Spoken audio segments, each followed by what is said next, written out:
म्हणतात की वाचता तोच वाचता. वाचनांतल्यान मनशाच्या गिन्यानाक घटाय मेळटा, त्या गिन्यानाचेर भर पडटा. गोंयच्या कोंकणी भाशा मंडळान अशेच तरेचो एक खाशेलो उपक्रम तुमचे मुखार हाडला. तरणाट्यां मदीं वाचनाची आवड निर्माण जावची आनी तांच्या विचारांची गती वाडची, तशेंच तरणाट्यांक वाचना खातीर एकठांय हाडून एक व्यासपीठ दिवच्या उद्देशान कोंकणी भाशा मंडळान कोंकणी वाचन विश्व हो उपक्रम सुरू केला. ह्या उपक्रमा वरवीं कोंकणी पुस्तकांचेर सादरीकरण, चर्चा, मुलाखती अश्यो विविध कार्यावळी तुमचे मुखार आयोजीत जातल्यो. सध्याच्या कोविड महामारीक लागून आमी ऑनलायन माध्यमांचो वापर करून ह्यो कार्यावळी तुमच्या मुखार पावयतले. आयज आंतरराष्ट्रीय साक्षरताय दिसा निमतान कोंकणी वाचन विश्वाचो उक्तावण सुवाळो आमी घडोवन हाडटात. आमकां ह्या सुवाळ्याक मुखेल सोयरे म्हूण लाभल्यात भौमानेस्त जुजे बावलन्स, तशेंच अध्यापन आनी लेखना खातीर साहित्य वाचनाचें महत्व ह्या विशयाचेर राजस्थानाचे नामनेचे लेखक तशेंच शिक्षण तज्ञ आदरणीय कमलजी शर्मा व्याख्यान दितले. मुखार सरचे पयलीं हांव कोंकणी भाशा मंडळाची अध्यक्ष भौमानेस्त अन्वेषा बाय सेंगर हांचे कडेन मागतां की तांणी ह्या वेळार आपले प्रास्तावीक उलोवप करचें.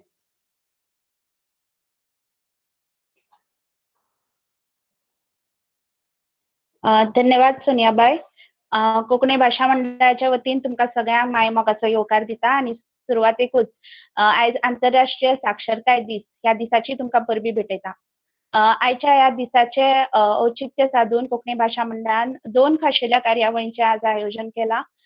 कांय खिणा भितर कोंकणी वाचन विश्व हे आमच्या वाचन क्लबाचे हांगा उक्तावण जातले आनी सांजेच्या 6 वरांचेर मीरा कोसंबी व्याख्यान तशेंच रवींद्र केळकार ज्ञान मंदिराच्या जोड पालवान भौमानेतीक नाडकर्णी कुटुंबान ज्यो शिश्यवृत्ती दवरल्यात तांचो भेटवण सुवाळो आयज हांगा जातलो. कोंकणी भाशा मंडळ वेगवेगळ्यो कार्यावळी घडयत आसा. खास करून साहित्याच्या मळार कोंकणी भाशा मंडळाचे सुरवातीच्या काळांतल्यान खूब मोलाचे काम आसा आनी साहित्य घडयतना पुस्तकां प्रकाशीत करतना फक्त पुस्तकां प्रकाशीत करून मंडळ रावूंक ना, तर तांचो प्रसार जावचो, कोंकणी वाचनाचो प्रसार जावचो, कोंकणी भाशेचो प्रसार जावचो म्हणून मंडळ नित्यनेमान काम करत आसात. ह्याच कामाचो भाग म्हणून आमकां दिसले की कोंकणी भाशा मंडळाच्या अंतर्गत आमी एक वाचन क्लब सुरू करचो. आयचे तरणाटे वाचनात अशा तरेचे आरोप आमी दिसान दीस आयकत आसात, पण तरणाट्यांचे प्रतिनिधी म्हणून हांव म्हणन किंवा तरणाट्यां बरोबर कोंकणी भाशा मंडळ फाटली कितलीशीच तेंप सातत्यान काम करत आयला म्हणून म्हणन की घडये आमची माध्यमां बदलल्या आसतली. घडये जशे आमी पयलीं पुस्तकां वाचताले तशे पुस्तकां फक्त आतां हातान घेवन वाचनासतना मोबायल, लॅपटॉप वा हेर माध्यमांतल्यान आमी आतां वाचन करता आसतले, पण वाचन कमी जावंक ना. चड आनी चड तरणाटे लोक वाचना कडेन वचत आसात आनी ह्याच वातावरणाक खंय जर थोडीशी खंय उणीव पडटा आसत, थोडीशी कमी आसत जाल्यार ते घट्ट करपाच्या नदरेंतल्यान ताका आनी बळगें दिवपाच्या नदरेंतल्यान कोंकणी भाशा मंडळान विचार केलो की हो वाचन क्लब आमी सुरू करचो आनी त्या नदरेंतल्यान आज ताचें उद्घाटन हांगा जाता. ह्या वाचन क्लबाचे स्वरूप आमी म्हणजे एक थारावीक स्वरूप अशें ताका दवरुना, पण ह्या वाचन क्लबाच्या अंतर्गत वेगवेगळ्यो कार्यावळी मुखार घडत रावतल्यो. हातून पुस्तकांचे वाचन म्हणया किंवा लेखकांच्यो मुलाखती, चर्चा सत्रां अशा तरेच्यो कार्यावळी आमी घडोवन हाडटले आनी हो वाचन क्लब मुखार व्हरतले. हो वाचन क्लब सुरू करच्या पयलीं आमी एक गुगल फॉर्म सगळ्याक सर्क्युलेट केलो आनी सुमार 300 लोकांनी ह्या वाचन क्लबात जोडपाची इत्सा दाखयल्या आनी आयजूय ह्या उक्तावण सुवाळ्याक कितलेशेच लोक जोडिल्ले आसात. हो गुगल फॉर्म आमी आयच्या कार्यावळीच्या निमणे कडेन परत घालतले. जर कोणें तो भरूंक ना जाल्यार तो मुजरत भरचो, कारण हाचे उपरांत मुखार ज्यो कार्यावळी जातल्यो त्या कार्यावळीन तुमकां आपोवणें धाडपाक आमकां ते गुगल फॉर्म बऱ्याक पडटले. ताचेर तुमचो ईमेल आयडी आसतलो. त्याच प्रमाण गुगल ग्रुप आमी तयार केला जाचेर मुखावेल्या कार्यावळी बद्दल चर्चा जातली आनी फक्त कार्यावळीचें आमंत्रण न्हय जाल्यार कशे तरेच्यो कार्यावळी घडोवन येवच्यो ह्या संबंधांनी आमकां तुमच्यो सुचोवण्यो जाय आनी तातूंत आमकां तुमकां सहभागी करून घेवपाक जाय. त्या खातीर परत एक फावट मागता की तुमी मुजरत गुगल फॉर्म भरचो, तुमचो अचूक ईमेल आयडी आमकां दिवचो, कारण आमी ईमेल आयडीचेरूच तुमकां आमंत्रणां तशेंच हेर गजाली धाडटली आणि त्या खातीर आमी ह्या ईमेलाच्या माध्यमांतल्यान गुगल ग्रुपाच्या माध्यमांतल्यान एकामेका कडेन जोडून उरतलीं. आयचे हे वाचन क्लबाचे उद्घाटन जाल्या उपरांत पयली जी कार्यावळ जातली ती कार्यावळ 22 सप्टेंबराक जातली आणि तातूंत शणै गोंयबाब हांची वज्रलिखनी ह्या पुस्तकाचेर चर्चा करपाचो आमचो हावेस आसा. ह्या कार्यावळीची अदीक म्हायती आमी रोखडीच तुमच्या मेरेन पावयतले. पूण अशेच तरेन म्हयन्याक कमीत कमी 2 कार्यावळी ह्या वाचन क्लबाच्या अंतर्गत जावच्यो अशी मोख आमी आमच्या मुखार दवरल्या आणि त्या नदरेंतल्यान आमी मुखार वतलीं. आयच्या ह्या कार्यावळीक आमकां मुखेल सोयरे म्हूण लाभल्यात जुजेबाब लॉरेन्स. कांय लोक अशे आसता तेंचे कडेन वतकर सगळ्यान पयलीं मेळटा ती सकारात्मकता आनी ती पॉझिटिव्हिटी घेवन आमी मुखार वतात. खंयची गजाल आमी करता म्हणून कळ्ळें काय वा आपूण तुमच्या सांगाता आसा हें सदांच आमकां जुजेबाबान सांगलां आनी तांचो आदार आनी मार्गदर्शन आमकां सदांच लाभत आयलां. ते स्वता एक बरे लेखक वेगवेगळ्या संस्थांचें फुडारपण तांणी केलां पूण खूब थंडपणान आनी कोणाक कळोवंक दिनासतना तांचें काम सदांच चलता. आमकां खूब खोस आसा आयज ते आमच्या हांगा सांगाता आसात आनी ह्या वाचन क्लबाचें उद्घाटन ते करतले. तशेंच आमच्या सांगाताक आसात कमलजी शर्मा जे राजस्थानांतल्यान आमच्या कडेन जोडिल्ले आसा. कमलजी मैं आपका स्वागत करती हूँ. कोविड काळान आमचेर बरोचसो आघात केला आसलो तरी वायटांतल्यानूय केन्ना केन्ना आमी बऱ्या कडेन वतात म्हणटात. घडये जर कोविड काळ नाशिल्लो जाल्यार आमी अशे तरेचो विचार करूंक शकचे नाशिल्ले की एका वेगळ्या राज्यांतल्यान कोण एक बरो लेखक आमच्या कडेन जोडटा आनी आमच्या वाचन क्लबाच्या उद्घाटनाक हे व्याख्यान दिता. पूण ही गजाल आज हांगा घडल्या. कमल जी हमारे साथ बाल साहित्य परिषद में भी जुड़े हुए थे और आज बहुत हमें आनंद है कि वो हमसे यहाँ जुड़े हुए हैं. मैं उनका स्वागत करती हूँ.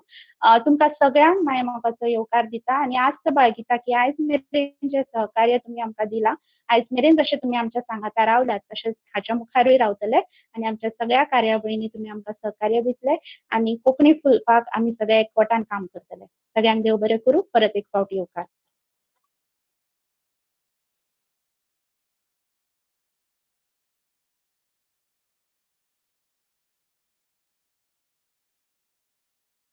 सोनियाबाई तुमचो मायक ऑफ आसा. हय. देव बरें करूं. देव बरें करूं अन्वेशाबाई. हांव मागता शलाका देसाय हांचे कडेन ह्या कार्यावळीचे मुखेल सोयरे भोवमानेस्त जुजेबाब लॉरेन्स हांची वळख करची. नमस्कार. कोंकणी भाशा मंडळ गोंय आयोजीत कोंकणी वाचन विश्व कार्यावळीक आमकां मुखेल सोयरे म्हूण लाभिल्ले आसात भोवमानेस्त जुजे लॉरेन्स. जुजेबाब हांच्यो कोंकणी आनी इंग्लीश बेतल्यो साबार कथा, लीट लेख आनी अणकार विंगड विंगड संग्रह आनी नेमाळ्यांनी उजवाडाक आयल्यात. The parish churches of Goa a study of facade architecture ह्या पुस्तकाचे ते लेखक आसात. तांणी कोंकणी म्हणी आनी ओपारींचो आशिल्ले एक अभिनव डेस्क कॅलेंडर छापले आनी लोकां मेरेन पावोवन कोंकणी भाशेची गिरेस्तकाय दाखोवन दिल्या. गोवा स्टेट विकलीचे ते संपादक म्हणून ताणें वावर केला. कोंकणी भाशा मंडळ आनी गोवा कोंकणी अकादमीचे उपाध्यक्ष म्हणून ताणें मोलादीक वावर केला. प्रसिद्धीक फाट करून आपलें काम करत रावपाचो तांचो स्वभाव आमकां उर्बा दिणो आसा. देव बरें करूं. देव बरें करूं शलाकाबाई. आतां हांव मागता आमच्या मुखेल सोयऱ्या कडेन तांणी कोंकणी वाचन विश्वाचें आपल्या उलोवपांतल्यान उक्तावण करचें. तुमकां सगळ्यांक देव बरी सांज आवडेता. भोवमानेस्त कमल किशोर शर्माजी आयच्या सुवाळ्याचो व्याख्यातो, अन्वेशा बाय आमचे कोंकणी भाशा मंडळाची अध्यक्ष, कोंकणी भाशा मंडळाचे हेर अधिकारी वांगडी आनी तुमी सगळ्यांक वाचन मोगी आयज ह्या सुवाळ्याक आयकुपी आनी पळोवपी सगळ्यांक तुमकां खूब बरी सांज जावं येता. कोंकणी भाशा मंडळान हाचे फाटीं खुबशे बरे प्रकल्प फुडें हाडल्यात. आमची युवा महोत्सव, गोवा युवा महोत्सव, शणै गोंयबाब कथा माळ आनी कितलेशे प्रोग्राम आमचे फुडें हाडल्यात. आनी हो एक हो नवो व्यासपीठ, वाचनाचो व्यासपीठ जो कोंकणी भाशा मंडळ आज आमचे फुडें दवरता तो खूब वर्सां फाटीं आमी उलयताले अशें करया, पुस्तकाचेर एक भासाभास जावची, लेखक आनी वाचपी सगळे एकठांय येवन भासाभास करया अशें म्हण आमचे सदांच प्रयत्न आशिल्ले. तर आयज म्हाका खूब खोशी भोगता हो कोंकणी वाचन विश्व हो प्रोग्राम, हो व्यासपीठ आयच्यान सुरू जाता म्हणून हांव जाहीर करता.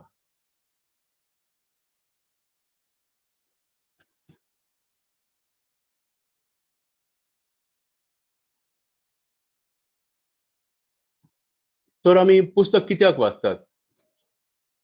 आमच्यांनी नोकरी करून पयशे जोडूं जाता आनी खावप पिवप सगळें मेळटलें आनी मागीर लग्न जातलीं, भुरगीं जातलीं, तिवूय भुरगीं व्हडलीं जातलीं, कॉलेजीक वयतलीं आनी तांकांय नोकरी मेळटली आनी तिवूय वाडोवन तांची फॅमिली चालू करतली.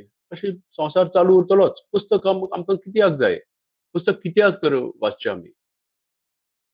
हांगा आमी याद दवरपा जाय की कसलोच प्रयोग जालो जाल्यार, कसलोय विकास जालो जाल्यार तो पुस्तकांतल्यान आयला. पुस्तक हें आमच्यांनी एक आयदन म्हणून समजूं येता. आयदन, युटेन्सील आनी ह्या आयदनांत सगळे विचार रांदप जाता, विचारांचें रांदप जाता. तुमी म्हणटले आयच्या वेळार आतां सगळें सोशल मिडियाचेर, इंटरनेटाचेर चलता. फेसबूक आसा, वेबसायट आसात, इंस्टाग्राम आसा, कितलेशे ऑनलायन इंटरॅक्शन्स आसात. आमकां पुस्तक कित्याक जाय?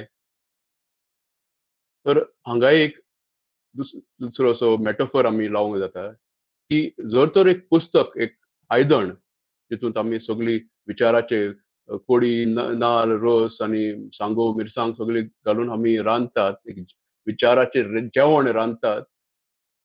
तशें पयल्यार सोशल मिडिया आनी हे एक प्लेट अशी, एक बशी, एक थाली जे थालीचेर आमी सगळे वाडटात. म्हणटच पुस्तक आमचे आयदनां आनी सोशल मिडिया हे सगळे मिडिया प्लॅटफॉर्म व्यासपीठ आसा ते एक ताट, एक थाली, एक बशी ते विचार सादर करपाक. म्हणटच आतां हांवें थोडे आदले पोन्ने पुस्तक हाडिल्ले तुमकां दाखोवपाक. कुळागर प्रकाशन आनी अस्मिताय प्रकाशन हांवें छापिल्लीं पुस्तक अजून म्हजे कडेन आसात. बरे भाशेन सांबाळल्यात हांवें सगळे. कळ्ळें? आमी एक कित्याक सांबाळून दवरतात पुस्तक? कित्याक हे पुस्तक मातशे पोन्ने जाल्यात, तांचें बायंडींग सुटलां, पूण तरूय आयदन घडये मातशे कोणवेल जायत, पूण ते विचार अजून खूब म्हत्वाचे, खूब गरजेचे. आनी आयज आमची कोंकणीन कितलेशे आतां प्रेझेंटेशन सुदारलां. ताची कवर बरे जातात, बायंडींग, प्रोडक्शन खूब बरें आसा. पळय, कितलेशे विशयांचेर आमचे पुस्तक आयल्यात. हो एक फ्लोटींग लायफ म्हणून प्रसाद पागीन एक पुस्तक बरयलां. मागीर आमचे हेर लिपयेंतूय कन्नड लिपयेंत पुस्तक आसात.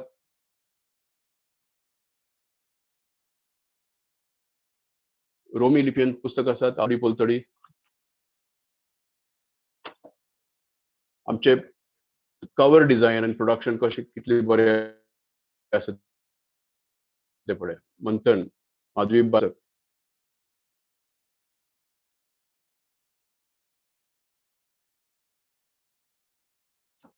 Inside out, new writing from Goa.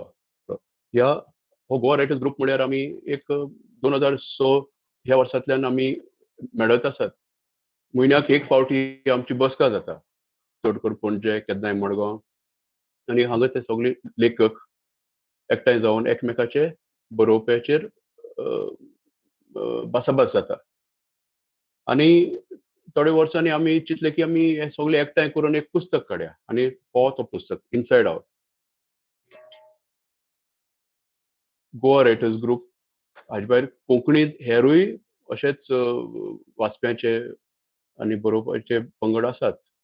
उक्ते मळब म्हणून कवितांचेर भासाभास जाता. गोवा युनिवर्सिटीची कोंकणी विभागाचोय असोच एक रिडर्स क्लब वाचप्याचो एक पंगड आसा. म्हणटच हो पयलेच फावटी कोंकणी भाशा मंडळ आमचे फुडें हो प्रकल्प फुडें दवरता. हाचो फॉर्मॅट कितें आसतलो?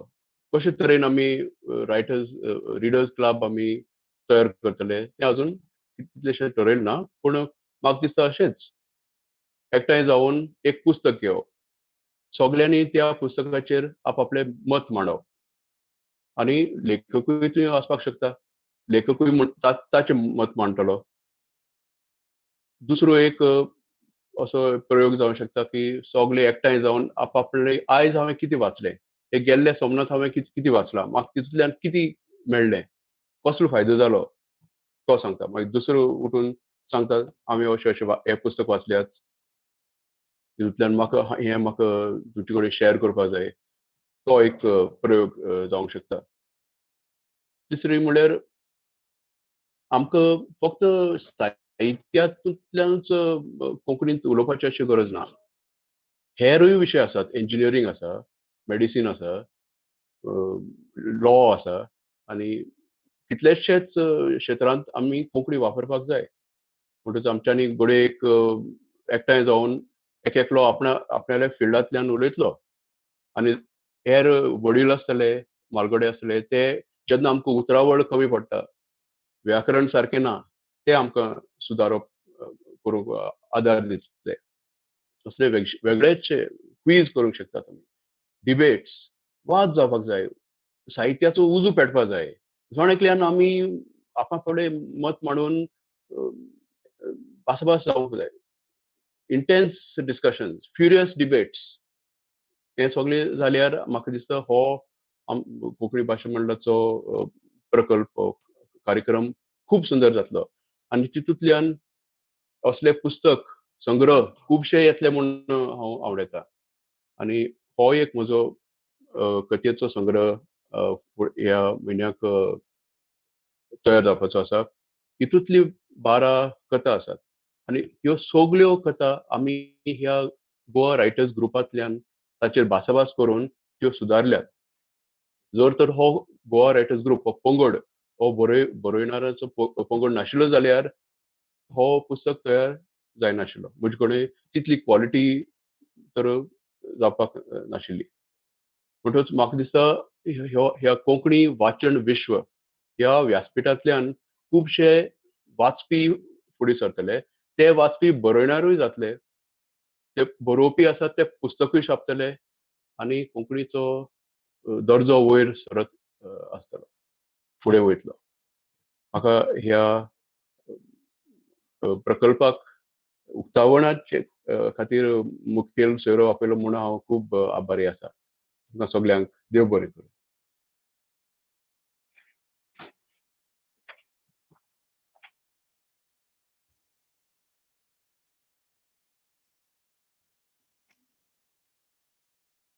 वाचनाचे म्हत्व सांगून फुडाराची वाट कशे तरेन सादची हे विशीं जुजे बाब तुमी आमकां तुमच्या उलोवपांतल्यान सांगिल्ले खातीर तुमकां देव बरें करूं म्हणटा.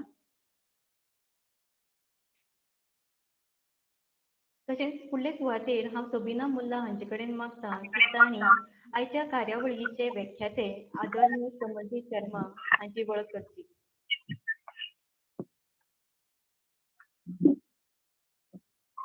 कमल किशोर जी ने पिछले 30-35 वर्षों से राजस्थान में बौद्ध, दिगंतर, कलारीतु साहित्य प्राथमिक शिक्षा के क्षेत्र में काम कर रही अनेक संस्थाओं के साथ काम किया है।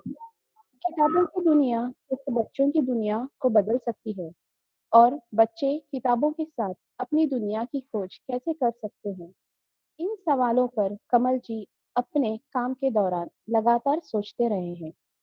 वे एक लेखक और शिक्षाविद हैं। धन्यवाद।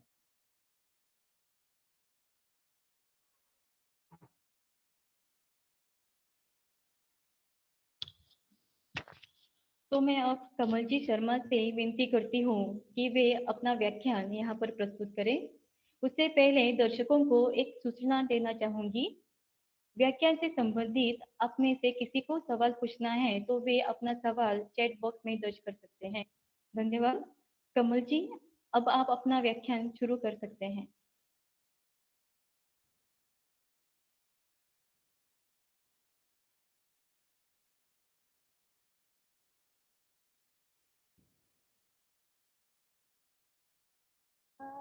कमल जी। कमल जी, आपका माइक म्यूट पर है शायद।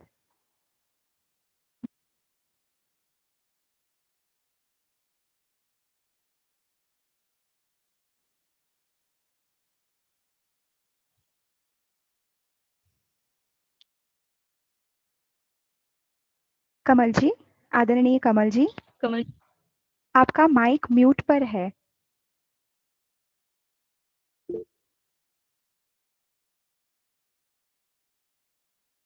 हाँ सॉरी, ठीक है, अब ठीक है। हाँ, अब हेलो। ठीक है, अब ठीक है। हाँ ठीक है। तो नमस्कार, और सभी का बहुत शुक्रिया, और कोंकणी भाषा मंडल के जितने भी पदाधिकारी हैं उन सबका बहुत आभार, और कि मुझे ये अवसर मिला। और क्योंकि ये जो आप सब लोग आज जो लिटरेसी डे के दिन ये जो शुरुआत कर रहे हैं, वाचन क्लब या रीडिंग क्लब, जो भी नाम आप लोग उसको कहेंगे, तो ये बहुत महत्वपूर्ण काम है। और ये मुझे बहुत अच्छा लगा कि आपने इसके साथ विश्व भी जोड़ा है। और कहीं ना कहीं इसके पीछे शायद भाव ये है कि दुनिया में सभी अगर इस माध्यम को, जो कि साहित्य पढ़ने का माध्यम है, इसको अगर अपना सीखने का माध्यम बनाते हैं तो ये बहुत मजबूत माध्यम साबित होता है। और सामान्यतः ये जॉन डीवी ने कहा भी है शिक्षा की परिभाषा में कि शिक्षित होने का मतलब सिर्फ ये नहीं है कि आप कुछ सर्टिफिकेट ले लें और कुछ परीक्षाएं पास कर लें, बीए कर लें, एमए कर लें, और आपको लगे कि बस अब शिक्षित हो गए, अब काम खत्म हो गया। वो कहते हैं कि नहीं नहीं, शिक्षित होने का मतलब बिल्कुल वैसे ही है जैसे कि आप स्वस्थ रहने के लिए लगातार कुछ चीजें लगातार कुछ चीजें करते रहते हैं कि आप ठीक से खाते पीते रहते हैं, खुश रहते हैं, आपका सामाजिक है, मानसिक है, शारीरिक स्वास्थ्य है, तीनों तरह के स्वास्थ्य को आप जब ठीक रखते हैं तो ही स्वस्थ रह पाते हैं। तो स्वस्थ रहना कोई अपने आप में संपूर्ण स्थिति नहीं है, उसके लिए आपको हर दिन ही कुछ न कुछ प्रयास करने होते हैं, और आपको कुछ आपको कुछ ऐसी आदतें अपनी कायम रखनी पड़ती है जिनके कारण कि आप लगातार स्वस्थ रह पाएं। तो ऐसे ही शिक्षित होने का मतलब भी यही है कि आप लगातार कुछ ऐसे माध्यम या अपनी सीखने की सामर्थ्य को बढ़ाते रहें, और लगातार कोशिश करते रहें कि आप हर दिन कुछ रिफ्लेक्ट करें, कुछ पढ़ें, कुछ सोचें, ताकि आपका ज्ञान बढ़े और इस दुनिया को और सुंदर बनाने का आपका जो सपना है, तो उसके लिए आप लगातार प्रयास करते रहें। तो उसके लिए ये माध्यम बहुत मजबूत माध्यम है कि आप दुनिया का जितना भी साहित्य है या दुनिया में जितना भी रीडिंग मटेरियल है उसका अध्ययन किया जाए और उस पर खुद सोचा जाए, अपने मित्रों से चर्चाएं की जाए। तो आप जब ये जो प्रक्रिया है अगर ये आपके जीवन में निरंतर चलती रहती है तो आप लगातार सीखते रहते हैं और ज़्यादा समृद्ध होते रहते हैं। और जब आप समृद्ध होते हैं तो आप आपकी आसपास की दुनिया को भी आप प्रभावित कर पाते हैं, और पूरी दुनिया ही बहुत समृद्ध होती है, सुंदर होती है, और सारे दोस्त जो आसपास हैं वो भी आपके साथ साथ सीखते हैं। तो अ, आज का हम बातचीत शुरू करते हैं। तो एक बार फिर से आप सभी का और जो कोंकणी भाषा मंडल है उसके सारे पदाधिकारियों का बहुत आभार कि उन्होंने ये अवसर दिया। और मैं तो बहुत खुश हूँ कि मुझे आप लोगों से बातचीत करने का ये मौका यहाँ पर मिल रहा है। तो मैं आपको शायद पता होगा कि मैं पिछले करीब 2 सालों से बच्चों को लगातार कहानियां सुना रहा हूँ। तो पहले तो मैं, क्योंकि बचपन में मतलब जब मैंने शुरुआत किया अपनी ज़िंदगी में कुछ काम-धाम करना, पढ़ाई-लिखाई करने के साथ-साथ, तो मैं छोटे बच्चों का अध्यापक रहा हमेशा, और आज भी मेरा मन यही होता रहता है कि मैं छोटे बच्चों का अध्यापक ही बना रहा हूँ। तो मुझे कहानी सुनाने का बहुत शौक है, और मैं शायद 30 साल से बच्चों को कहानियां सुना रहा हूँ। लेकिन पिछले 2 साल में ये लग रहा था कि क्योंकि मैं स्कूल जाने का समय बहुत कम मिलता था, तो बच्चों के बीच बैठ के मैं कहानी सुनाने के मौके मेरे पास बहुत कम रह गए थे। तो पिछले 2 साल से मैं लगातार बच्चों को केवल्य एजुकेशन फाउंडेशन का एक टोल फ्री नंबर था, मैं उस पे कहानियाँ बच्चों को सुनाता था और बच्चे उस टोल फ्री नंबर पे कभी भी कहानी सुन सकते थे। और पिछला जब लॉकडाउन शुरू हुआ, तो तब फिर एक बार फिर से ये लगा कि अभी क्या किया जाए। और एक शिकायत लोगों की ये भी थी कि भाई टोल फ्री नंबर पे आप जो कहानी सुनाते हैं वो तो हम सुन लेते, लेकिन आप जो कहानी सुना चुके वो अगर हमको सुननी हो तो हम नहीं सुन सकते। तो उसके लिए अभी करीब जब से लॉकडाउन लगा है तो एक यूट्यूब चैनल बनाया है। तो अब मैं जो भी कहानी सुनाता हूँ उसका वीडियो उस यूट्यूब पे चैनल पे डालते हैं। तो कोशिश करते हैं हर दिन एक नई कहानी उस पे सुनी जाए। और उस कहानी उस मतलब उसका फायदा ये है कि अब बच्चे जितनी भी कहानियां उस पे अपलोड की गई है, अभी तक करीब 40-50 कहानियां अपलोड हो गई है। और ये कोशिश है कि अगले कुछ महीनों में ही 200-300 कहानियां अपलोड हो जाए, ताकि बच्चे कभी भी कोई भी कहानी उसमें से सुन सके। तो आज भी मैं आपको कुछ कहानी सुनाते हुए ही बातचीत करूंगा, लेकिन ये जो कहानी है ये सच्ची कहानी है। सच्ची कहानियां इसलिए कि मैं पिछले 25-30 सालों में लगातार ही किताबों के साथ कुछ काम होता रहा है, बाल साहित्य के साथ, बड़ों के साहित्य के साथ। लेकिन बीच में जब मैं दिगंतर में काम करता था तो मुझे एक लाइब्रेरी चलाने का मौका भी मिला। जैसे आप लोग रीडिंग क्लब चला रहे हैं, चलाना चाहते हैं, तो वैसे ही रीडिंग क्लब जैसा ही उसको हम लोगों ने नाम दिया था समुदाय अध्ययन कक्ष, कम्युनिटी लर्निंग सेंटर। तो उस सेंटर को मुझे करीब 1-1.5 साल चलाने का मौका मिला। तो मैं, क्योंकि वो 1 साल की यात्रा बहुत महत्वपूर्ण यात्रा थी मेरे लिए, और मुझे ऐसा लगा अभी तक जहाँ पर भी मैंने उस लर्निंग सेंटर को लेके बातचीत की है, तो उससे लोगों का ये कहना है कि वो सारा एक्सपीरियंस जब हम सुनते हैं तो हमको भी कई तरह के नए आइडिया आते हैं। और ये समझ आता है कि वास्तव में अगर आप एक अच्छा रीडिंग क्लब चलाना चाहते हैं और चाहते हैं कि लोग अध्ययन करें और रीडिंग रीडिंग वास्तव में सही अर्थों में रीडिंग करें, तो ये अनुभव काफी काम का अनुभव है। तो मैं उसी से अपनी थोड़ा शुरुआत करना चाहता हूँ। और ये जो मैंने आपको बताया कि पिछले जो 2 साल से मैं कहानियां सुना रहा हूँ, तो कोशिश करूंगा मैं कि अब अगले 40-50 मिनट में मैं इस पे भी कुछ बात करूं कि ये इतना महत्वपूर्ण क्यों है बच्चों को कहानियां सुनाना। लेकिन अभी मैं जो कहानी सुनाने का जो संदर्भ है वो है कि मैं आपके साथ थोड़ा सा साहित्य को कैसे लोगों को साहित्य से जोड़ा जा सकता है, या खासकर बच्चे और एडोलेसेंट्स जो होते हैं, किशोर उम्र के बच्चे, उनको कैसे हम साहित्य से जोड़ सकते हैं और कैसे हम उनके साथ काम करें कि उनको एक आदत पड़ जाए, कि वो लगातार, जैसे हम लोग सामान्यतः ये होता है ना कि कई लोगों को आजकल पिक्चर देखने की आदत है, तो जब तक रात को पिक्चर नहीं देख लेते तब तक उनको नींद नहीं आती। तो ऐसी ही आदत अगर साहित्य पढ़ने की लग जाती है, तो ये देखा गया है कि लोगों को नींद नहीं आती जब तक कि वो उस दिन किसी अच्छी किताब के, या जो किताब वो में वो जानना चाहते हैं, समझना चाहते हैं, उनके पास कुछ प्रश्न है जिनको कि वो जिनके उत्तर खोजना चाहते हैं, तो जब तक वो किताब नहीं पढ़ते तो उनको नींद नहीं आती।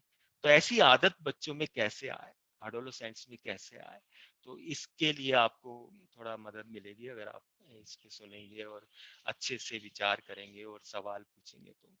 तो इसीलिए मैं आपको इस अनुभव के साथ ही मैं साहित्य से जुड़ी हुई बातें आपके साथ करना चाह रहा हूँ। तो हम्म, तो एक तो ये है कि जैसे अभी अभी आप में से किसी ने कहा था कि जो साहित्य है तो उसको पढ़ें और उसके साथ कई तरह की एक्टिविटी की बातचीत भी यहाँ पर की गई है। तो वैसे ही मैं भी आपको कुछ एक्टिविटियां बताऊंगा, लेकिन एक्टिविटी इतनी महत्वपूर्ण नहीं है, क्योंकि अगर आपको ये स्पष्ट है कि साहित्य के साथ कैसे जोड़ना है और क्यों महत्वपूर्ण है साहित्य के साथ जुड़ना, या रीडिंग में हम उनको कैसे सपोर्ट कर सकते हैं ताकि उनकी जो रीडिंग की जो क्षमता है, रीडिंग की जो एबिलिटी है, वो बहुत तेजी से बढ़ पाए। क्योंकि रीडिंग की एबिलिटी बढ़ना बहुत जरूरी है, तभी आप साहित्य का आनंद ले पाते हैं, साहित्य का रस ले पाते हैं। तो यहाँ पर एक महत्वपूर्ण बात ये भी है कि ये बड़ा अजीब है कि जैसे अभी ज्यादातर लोग ये बात करते हैं, किसी से भी आप बात करिए कि भाई बच्चे या बड़े क्यों साहित्य नहीं पढ़ते, तो ज्यादातर लोगों का ये कहना है कि भाई देखिए अभी इतने सारे साधन आ गए हैं, इतना तकनीक आ गई है कि अब तो कंप्यूटर है, लैपटॉप है, मोबाइल है, तो उस पे ही सब लोग बहुत व्यस्त रहते हैं और उस पे पढ़ भी लेते हैं, तो ये सब बात लोग करते हैं। तो ये तो अच्छी बात है कि अगर आप तकनीक का इस्तेमाल करते हैं, जैसे अभी भी हम लोग देखिए कितना ये चमत्कार है, जादू है कि हम लोग इतनी दूर दूर बैठे हैं, लेकिन ये तकनीक के कारण ही हम लोग बातचीत कर पा रहे हैं, और इस तकनीक का अपना प्लस पॉइंट है। लेकिन उसके साथ साथ क्या हम इस तकनीक का उपयोग करते हुए स्वाध्याय कर पा रहे हैं? तो कर पा रहे हैं, तो ये बहुत महत्वपूर्ण बात है। हालांकि कई लोग का ये कहना है कि किताब से पढ़ना या अपने सवालों के खोज खोज के किताबों से उन सवालों के उत्तर ढूंढना, अपने अपने सवालों के उत्तर ढूंढने के साथ साथ ये कि और अपने आप को समृद्ध करना, वो जितना किताबों के माध्यम से हो पाता है, उतना बाकी चीजों के माध्यम से उतना संभव नहीं है। तो इस पे भी कुछ लोग रिसर्च कर रहे हैं, रिसर्च किया है, तो वो अभी बहुत स्पष्ट तो नहीं है, लेकिन आने वाले टाइम में कुछ इस तरह की रिसर्च भी आएंगी जो हो सकता है ये बताएं कि कैसे किताबों के साथ जब आप रहते हैं, किताबों के साथ जब आप समय गुजारते हैं और अपने सवालों के उत्तर ढूंढने के लिए किताबें पढ़ते हैं, तो उसका एक अलग तरह का असर देखा गया है। और जब आप किताबों का इस्तेमाल नहीं करते, तो कैसे एक सतही किस्म का खाली नॉलेज तक हम सीमित रह जाते हैं, तो वो है। तो बाकी ये है कि पूरे विश्व में हम चाहते तो हैं कि सब लोग साहित्य के साथ जुड़े, लेकिन इसके चुनौतियां भी बहुत बड़ी बड़ी हैं। क्योंकि अभी अगर स्थितियों की बात हम करें, तो अभी की स्थितियों में हालात ये हैं कि हमारे पूरे देश में जो करीब 130 करोड़ लोगों का देश है, उसमें अभी भी जो अच्छा साहित्य लिखते हैं, तो उन साहित्यकारों की जो किताब छपती है, नई किताब प्रकाशित होती है, तो ये बहुत ही मतलब सोचने की बात है, बहुत चिंता की बात है कि वो 2000, ज्यादा से ज्यादा 4000, 5000 के करीब किताबें छपती है। जबकि जहाँ पर लोगों को पढ़ने का शौक है, या जो बहुत छोटे छोटे देश हैं लेकिन वहाँ पर एक पढ़ने की संस्कृति है, या हमारे देश में भी कुछ राज्य हैं वहाँ पर पढ़ने की संस्कृति है, तो उस भाषा में जब वो किताबें छपती है, तो ये देखा गया है कि काफी बड़ी संख्या में लोग पढ़ते हैं या किताबें खरीदते हैं। तो चाइना में तो ये कहा जाता है कि अगर आप 1 रुपया कमाते हैं, तो 50 पैसे आप अपने खर्च में, घर खर्च में, अपने कपड़े, रोटी कपड़ा मकान के लिए खर्च करिए, और 50 पैसे आपको कला पे खर्च करने चाहिए। तो ऐसा कहा जाता है, और ये कहा जाता है कि अगर आप ऐसा करते हैं, तो आप सामाजिक, मानसिक, सभी तरह के स्वास्थ्य के हिसाब से, या अपने आसपास के लोगों को बहुत प्रभावित कर पाते हैं, और खुद को भी बहुत तेजी से समृद्ध कर पाते हैं। तो इस तरह से देखा जाए हमारे देश में, तो आपको आश्चर्य होगा कि जो शहरों में जो ऐसे परिवार हैं जहाँ पर कि अधिकतर लोग पढ़े लिखे हैं, लेकिन अगर आप उनसे भी पूछें कि आप साहित्य पे महीने में कितना पैसा खर्च करते हैं, तो बहुत मुश्किल है कहना कि वो 5% या 1%, 2% भी अपनी सैलरी का या अपनी आमदनी का खर्च कर पाते होंगे। सामान्यतः बहुत मतलब इसको माना नहीं जाता। और इंग्लैंड में एक बहुत अच्छा, मैंने सुना था कि आज से कुछ सालों पहले तक एक परंपरा चली थी कि जब बच्चे को पहला टीका लगता है 6 महीने का, तो उस टीके के साथ ही उसको हॉस्टल की तरफ से 5 किताबें या 10 किताबें गिफ्ट की जाती थी। और ऐसे बच्चे की अपनी लाइब्रेरी की शुरुआत होती थी, जो उसके अपने घर में लाइब्रेरी होती है। तो हाँ, बच्चे की अपनी लाइब्रेरी होना, ये हमारा सपना भी है, और हमको ऐसे प्रयास भी करने चाहिए कि बच्चों की अपनी लाइब्रेरी हो, खासकर जिन परिवारों में ये संभव है। लेकिन आप देखेंगे कि बच्चे की लाइब्रेरी तो बहुत दूर की बात है, परिवारों में पूरे परिवार की भी कोई लाइब्रेरी सामान्यतः परिवारों में नहीं होती। बहुत कम ही परिवार ऐसे होंगे जहाँ पर कि घर में लाइब्रेरी होती है और साहित्य की किताबें होती है।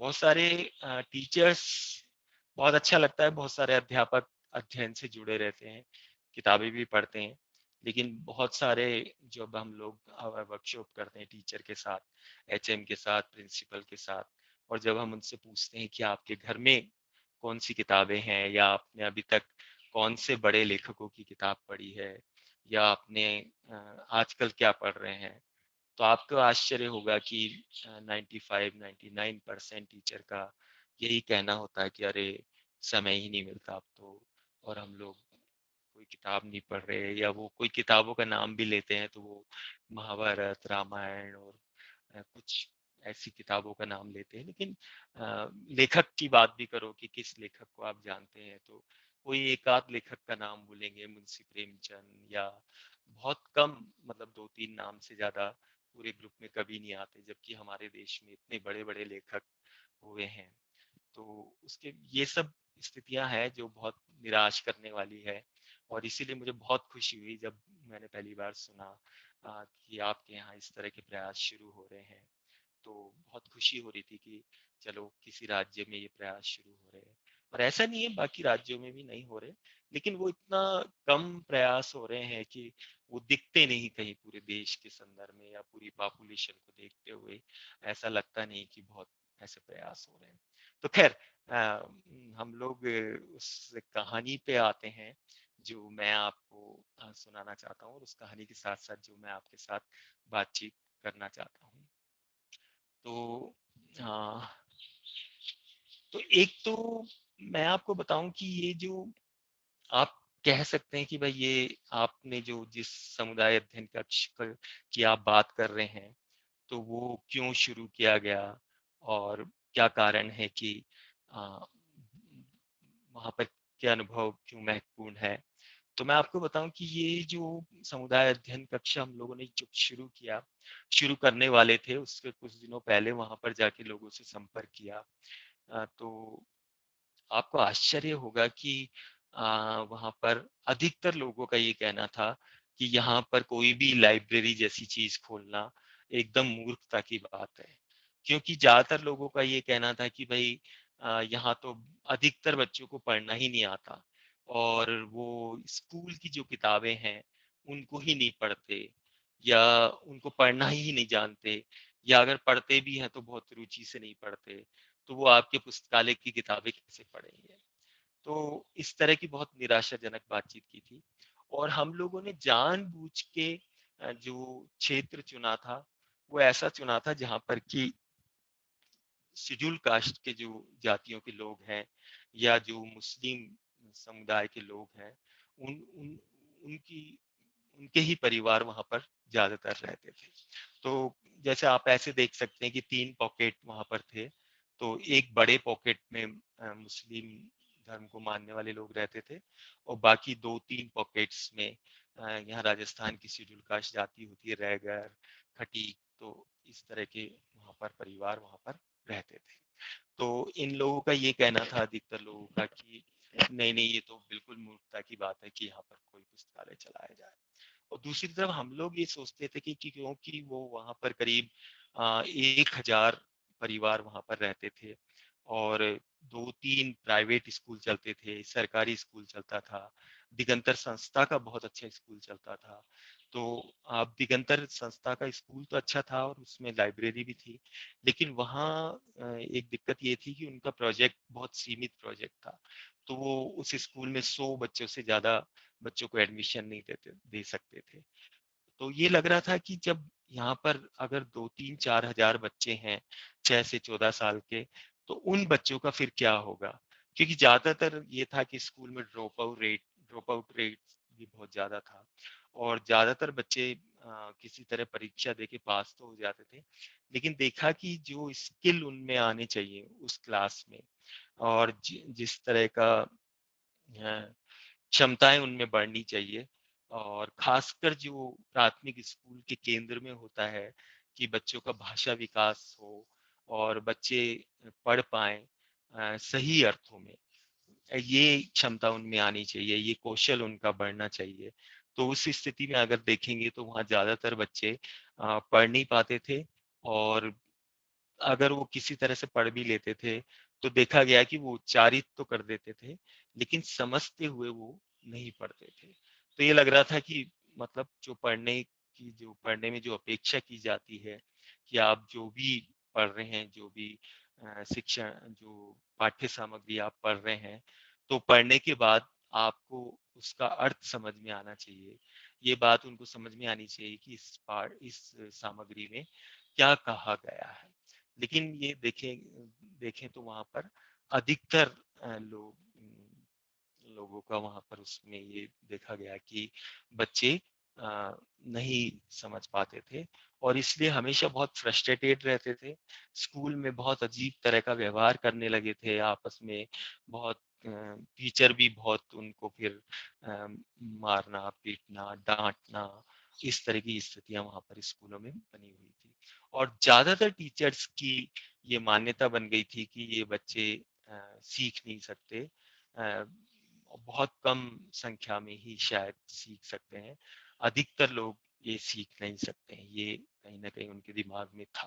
तो इसीलिए वो हमको भी बहुत हतोत्साहित करते थे कि नहीं नहीं, आप ये काम मत करिए। लेकिन इसमें एक सबसे सुंदर बात ये है कि बच्चों के साथ जब ये बातचीत की गई कि भाई हम इस तरह के एक लाइब्रेरी यहाँ पर शुरू करना चाहते हैं, तो वो बहुत उत्साहित होते थे, बहुत स्वागत करते थे। और जब हम लोग उस पूरे एरिया में घूमते थे तो हमेशा हमारे साथ साथ रहते थे। और वो खुद भी हमको व्यवस्थाओं के मामले में या और मामलों में ये कहते रहते थे कि अच्छा ठीक है, हम आपकी मदद करेंगे जगह को ढूंढने में, या कई तरह की चीजें वो करना चाह रहे थे। तो इस पूरे अनुभव को मैं इसलिए आप लोगों के साथ शेयर करना चाह रहा हूँ थोड़ा थोड़ा, इसके बहाने हम और बात भी करते रहेंगे कि इस अनुभव में ये देखा गया कि हमारी जो पूर्व मान्यताएं थी बच्चों के बारे में, या बच्चों के पेरेंट्स के बारे में, या रीडिंग के बारे में, या साहित्य के साथ बच्चे अंगेज रहना चाहते हैं या नहीं रहना चाहते हैं, इस बारे में हमारी जो मान्यताएं थी वो लगातार, हालांकि बहुत अनुभव था 20-25 साल का, लेकिन फिर भी बहुत तरह की मान्यताएं एकदम उस दौरान बदल गई। तो इसीलिए मैं आप लोगों से भी ये रिक्वेस्ट कर रहा हूँ कि आप लोग भी जो भी, या और लोगों को भी आप कह सकते हैं, मुझे नहीं पता आप लोगों के बीच में कितना विचार विमर्श होता है और आप कितना अपनी मान्यताओं की जांच पड़ताल करते हैं, कितना अपनी मान्यताओं पे फोकस करके सोचते हैं कि क्या वो मान्यताएं मजबूत आधारों पे बनी हुई है या सुनी सुनाई बातें हैं, या क्योंकि 50-60 साल से हम लोग ऐसा सुनते आ रहे हैं तो इसलिए तो नहीं बन गई है। तो ऐसी कई मान्यताएं इस पूरे पूरे अनुभव के दौरान टूटी। तो इसलिए भी मैं आप लोगों के साथ ये शेयर करना चाहता हूँ। तो इस कहानी के जो मैंने आपको थोड़ा थोड़ा तो बताया बैकग्राउंड, लेकिन जो जगह थी वो खो नागोरिया नाम की एक जगह थी। और जो पात्र हैं वो करीब 400 बच्चे इस पूरे कार्यक्रम से जुड़े थे उस समुदाय अध्ययन कक्ष से। तो 400 बच्चे जो हैं, और उसमें कुछ एडोलेसेंट्स भी थे, बड़े भी थे, तो वो सभी बहुत महत्वपूर्ण इस कहानी में हैं, जो सच्ची घटना है। और इस जो कहानी है इसकी मूल समस्या तो ये आप कह सकते हैं कि ये थी कि जो हमको बार बार जो चीज हमको कष्ट देती थी, जो चीज हमको परेशान करती थी, कि ज्यादातर बच्चे पढ़ना सीख नहीं पा रहे थे, और ज्यादातर बच्चे पढ़ते नहीं थे, और साहित्य पढ़ना तो फिर उनके लिए दूर की बात हो गई थी, और साहित्य उनको उपलब्ध भी नहीं था। केवल दिगंतर के स्कूल ऐसे थे जहाँ पर लाइब्रेरी होती थी, लेकिन सरकारी स्कूल में आपको पता है ज्यादातर स्कूल ऐसे होते हैं जहाँ पर किताबें किसी बक्से में या किसी अलमारी में बंद होती है। और उसका कारण ये होता है कि कहीं ना कहीं टीचर्स, प्रिंसिपल, उनको भी धीरे धीरे ये मान्यता बन जाती है कि स्कूल में महत्वपूर्ण ये है कि पाठ्य पुस्तक पढ़ी जाए, और पाठ्य पुस्तक पढ़ी जाएंगी तभी बच्चों के अच्छे मार्क्स आएंगे, तभी वो first division, second division pass हो पाएंगे। और वो इस चीज को कभी जोड़ नहीं पाते कि बच्चे जब साहित्य पढ़ते हैं तो कैसे तेजी से उनकी क्षमताएं बढ़ती है। तो जैसे टीचर्स हम लोगों से बात करते थे कि देखिए ये सब तो बेकार की बात है, यहाँ पर कोई बच्चे नहीं पढ़ेंगे, तो हम उनसे पूछते थे अच्छा क्यों नहीं पढ़ेंगे। तो ज्यादातर लोगों का ये कहना होता था कि भाई वो क्योंकि पढ़ना नहीं जानते, तो कैसे इन किताबों को पढ़ेंगे। तो हम पूछते थे भाई पढ़ना क्यों नहीं जानते। तो कुछ टीचर कहेंगे कि भाई ज्यादातर बच्चों का ये है कि वो यहाँ के माँ बाप के लिए शिक्षा बहुत महत्वपूर्ण नहीं है, तो वो ध्यान नहीं देते बच्चों पे, तो बच्चे रेगुलर नहीं आते हैं, नियमित नहीं आते हैं बीच बीच में स्कूल छोड़ देते हैं, बहुत गैप के साथ स्कूल आते हैं। तो फिर हम उनसे कहते थे अच्छा मान लीजिए कि बच्चे रेगुलर आते हैं और 2 साल आपके स्कूल में लगातार रेगुलर आए, नियमित रहे स्कूल में, तो क्या वो पढ़ना सीख जाते हैं? तो फिर वो कहते हैं अरे देखिए, फिर वो बच्चों का दिमाग है, बच्चों की खुद की क्षमता है, और ये आप तो जानते हैं इन परिवारों में किस तरह का माहौल है, और घर वाले किस तरह का माहौल उनको देते हैं, किस तरह से हतोत्साहित करते हैं। तो कुछ बच्चे सीख पाते हैं, कुछ बच्चे नहीं सीख पाते। तो मतलब ज्यादातर बच्चों के बारे में उनका ये था कि वो पढ़ना नहीं सीख पाते हैं। और पढ़ने के बारे में वही परंपरागत जो समझ है टीचर्स की कि पढ़ना सीखने का जो तरीका है वो यही है कि पहले वर्णमाला सीखी जाए, फिर वर्णमाला के बाद कुछ बिना मात्रा के शब्द सीखे जाएं, फिर मात्रा वाले शब्द सीखे जाएं, और धीरे धीरे छोटे छोटे सरल वाक्य पढ़ना बच्चे सीखेंगे। तो इस क्रम को वो हम कभी नहीं भूलते। और जबकि पूरी दुनिया में अभी ये स्पष्ट है, और भारत में भी आज से 40-50 साल पहले ही इसको नकार दिया गया था कि ये लिखना पढ़ना सीखने का ये बिल्कुल अवैज्ञानिक तरीका है, और इस चक्कर में बच्चे स्कूल तक छोड़ देते हैं। और ऐसे भी बच्चे देखे गए हैं जो 8-8 10-10 साल स्कूल में पढ़ते हो गए हैं, लेकिन वो पढ़ना नहीं सीख पाए। और ज्यादातर ये होता है कि शुरू में जो कक्षा 1-2 के बच्चे हैं, वो तो क्योंकि ये प्रक्रिया उनको इतना मुश्किल लगती है, और धीरे धीरे उनको इतना जटिल लगता है कि उनको ये लगता है कि शायद हम ही इस काबिल नहीं है कि हम पढ़ना सीख पाए। तो इसी कारण हमारे स्कूल में बहुत सारे बच्चे स्कूल छोड़ देते हैं। तो यही हालत खो नागोरिया में भी थी, जहाँ की मैं बात आपसे कर रहा हूँ। तो टीचर्स को कभी भी इस बात पे समझ, मुझे नहीं पता जो उनकी कार्यशालाएं होती थी या उनकी जो ट्रेनिंग होती थी उसमें इस पे कितनी बात होती थी कि भाई पढ़ना सीखना जो है वो पढ़ पढ़ के ही पढ़ना आता है। अगर बच्चे के आसपास परिवार में और कक्षा में अगर पढ़ा नहीं जाता है और बहुत पढ़ने का उनको मौके नहीं मिलते हैं, तो बच्चे पढ़ना नहीं सीख पाते। और ये वैसी बात है जैसे कि स्विमिंग पूल से बाहर किसी बच्चे को लगातार ये सिखाया जाए कि तैरने के लिए ऐसे हाथ चलाने चाहिए, ऐसे सिर को रखना चाहिए, ऐसे सांस लेना चाहिए, और ये सब सिर्फ थ्योरी में उसको बताया जाए या रटवाया जाए, तो आप जानते हैं कि कोई भी बच्चा तैरना नहीं सीख पाएगा। तैरना वो तभी सीख पाएगा जब आप उसको तालाब में पानी के बीच खेलने देंगे और थोड़ा रिस्क लेने देंगे, थोड़ा उसको कोशिश करने देंगे, तभी वो तैरना सीखेंगे। तो ऐसे ही पढ़ने के बारे में भी है कि जब तक बच्चे के आसपास पढ़ा नहीं जाएगा, पढ़ने का वातावरण नहीं बनाया जाएगा, और लगातार उसके साथ मिलके नहीं पढ़ा जाएगा, या उसको अपने आप पढ़ने का मौका नहीं दिया जाएगा, तब तक वो पढ़ना नहीं सीख पाएंगे।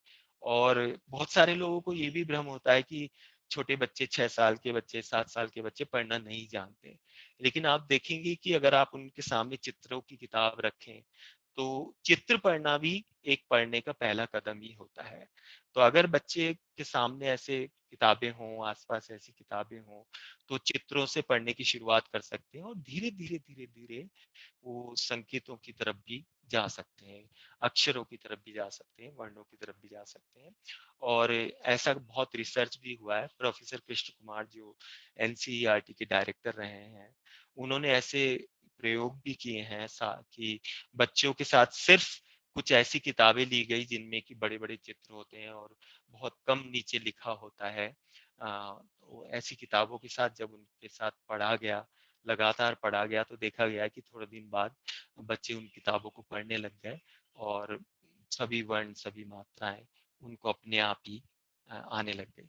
क्योंकि इसको आप ऐसे भी देख सकते हैं, बहुत सारे लोग ये कहते हैं कि अगर ऐसा बाई चांस हो गया होता कि परिवारों में और स्कूलों में बच्चों को बोलना सिखाने का प्रयास किया जाता, या उसका भी कोई पाठ्यक्रम होता, कोई सिलेबस होता, कोई क्रम होता है कि बच्चों को ऐसे बोलना सिखाएंगे कि पहले ध्वनियां सिखाएंगे, बोलो क, मैं, ले, फिर बोलेंगे कमल, तो कमल बाजार जा रहा था। ये इस तरह से अगर बोलना सिखाया जाता तो दुनिया के अधिकतर बच्चे बोलना सीख ही नहीं पाते, क्योंकि ये बिल्कुल अवैज्ञानिक तरीका है कि पहले ध्वनि सिखाओ या पहले अक्षर सिखाओ और फिर शब्द सिखाओ फिर वो करो। क्योंकि सामान्यतः हम क्या होता है कि परिवारों में हम बच्चे को बोलना सिखाते नहीं है, हम सिर्फ उसके आसपास बोलते हैं। हम कहते हैं कि अब माँ बाजार जा रही है, हम कहते हैं कि अब पापा बाजार से आ गए, पापा ऑफिस से आ गए। पापा कहाँ गए हैं? ऑफिस गए हैं। तो बच्चे इस संदर्भ के साथ जब ये सब सुनते हैं तो धीरे धीरे वो सुनना सीख जाते हैं और धीरे धीरे वो बोलना सीख जाते हैं। तो भाषा में सबसे सरल होता है सुनना और बोलना, फिर होता है पढ़ना और लिखना। तो ये बात सही है कि पढ़ना लिखना सुनने बोलने की तुलना में थोड़ा सा जटिल है, थोड़ा सा कठिन है। लेकिन पढ़ना लिखना भी बच्चे तभी सीख पाएंगे जबकि उनके साथ सार्थक तरीके से अर्थ के साथ पढ़ना, अर्थ के साथ लिखना, अर्थ के साथ आसपास प्रिंट रिच इन्वायरमेंट होगा, तो वो तभी पढ़ना अच्छे से सीख पाएंगे। और तभी उनको पढ़ना एक ऐसा प्रोसेस लगेगा जो बहुत खुशनुमा है, जो बहुत अच्छा अनुभव देने वाला है, जो आपकी ऊर्जा को बढ़ाने वाला है, तो वो तभी हो पाता है। तो ये भी है साथ में कि बच्चे के साथ इस तरह की प्रयास सामान्यतः नहीं किए जाते।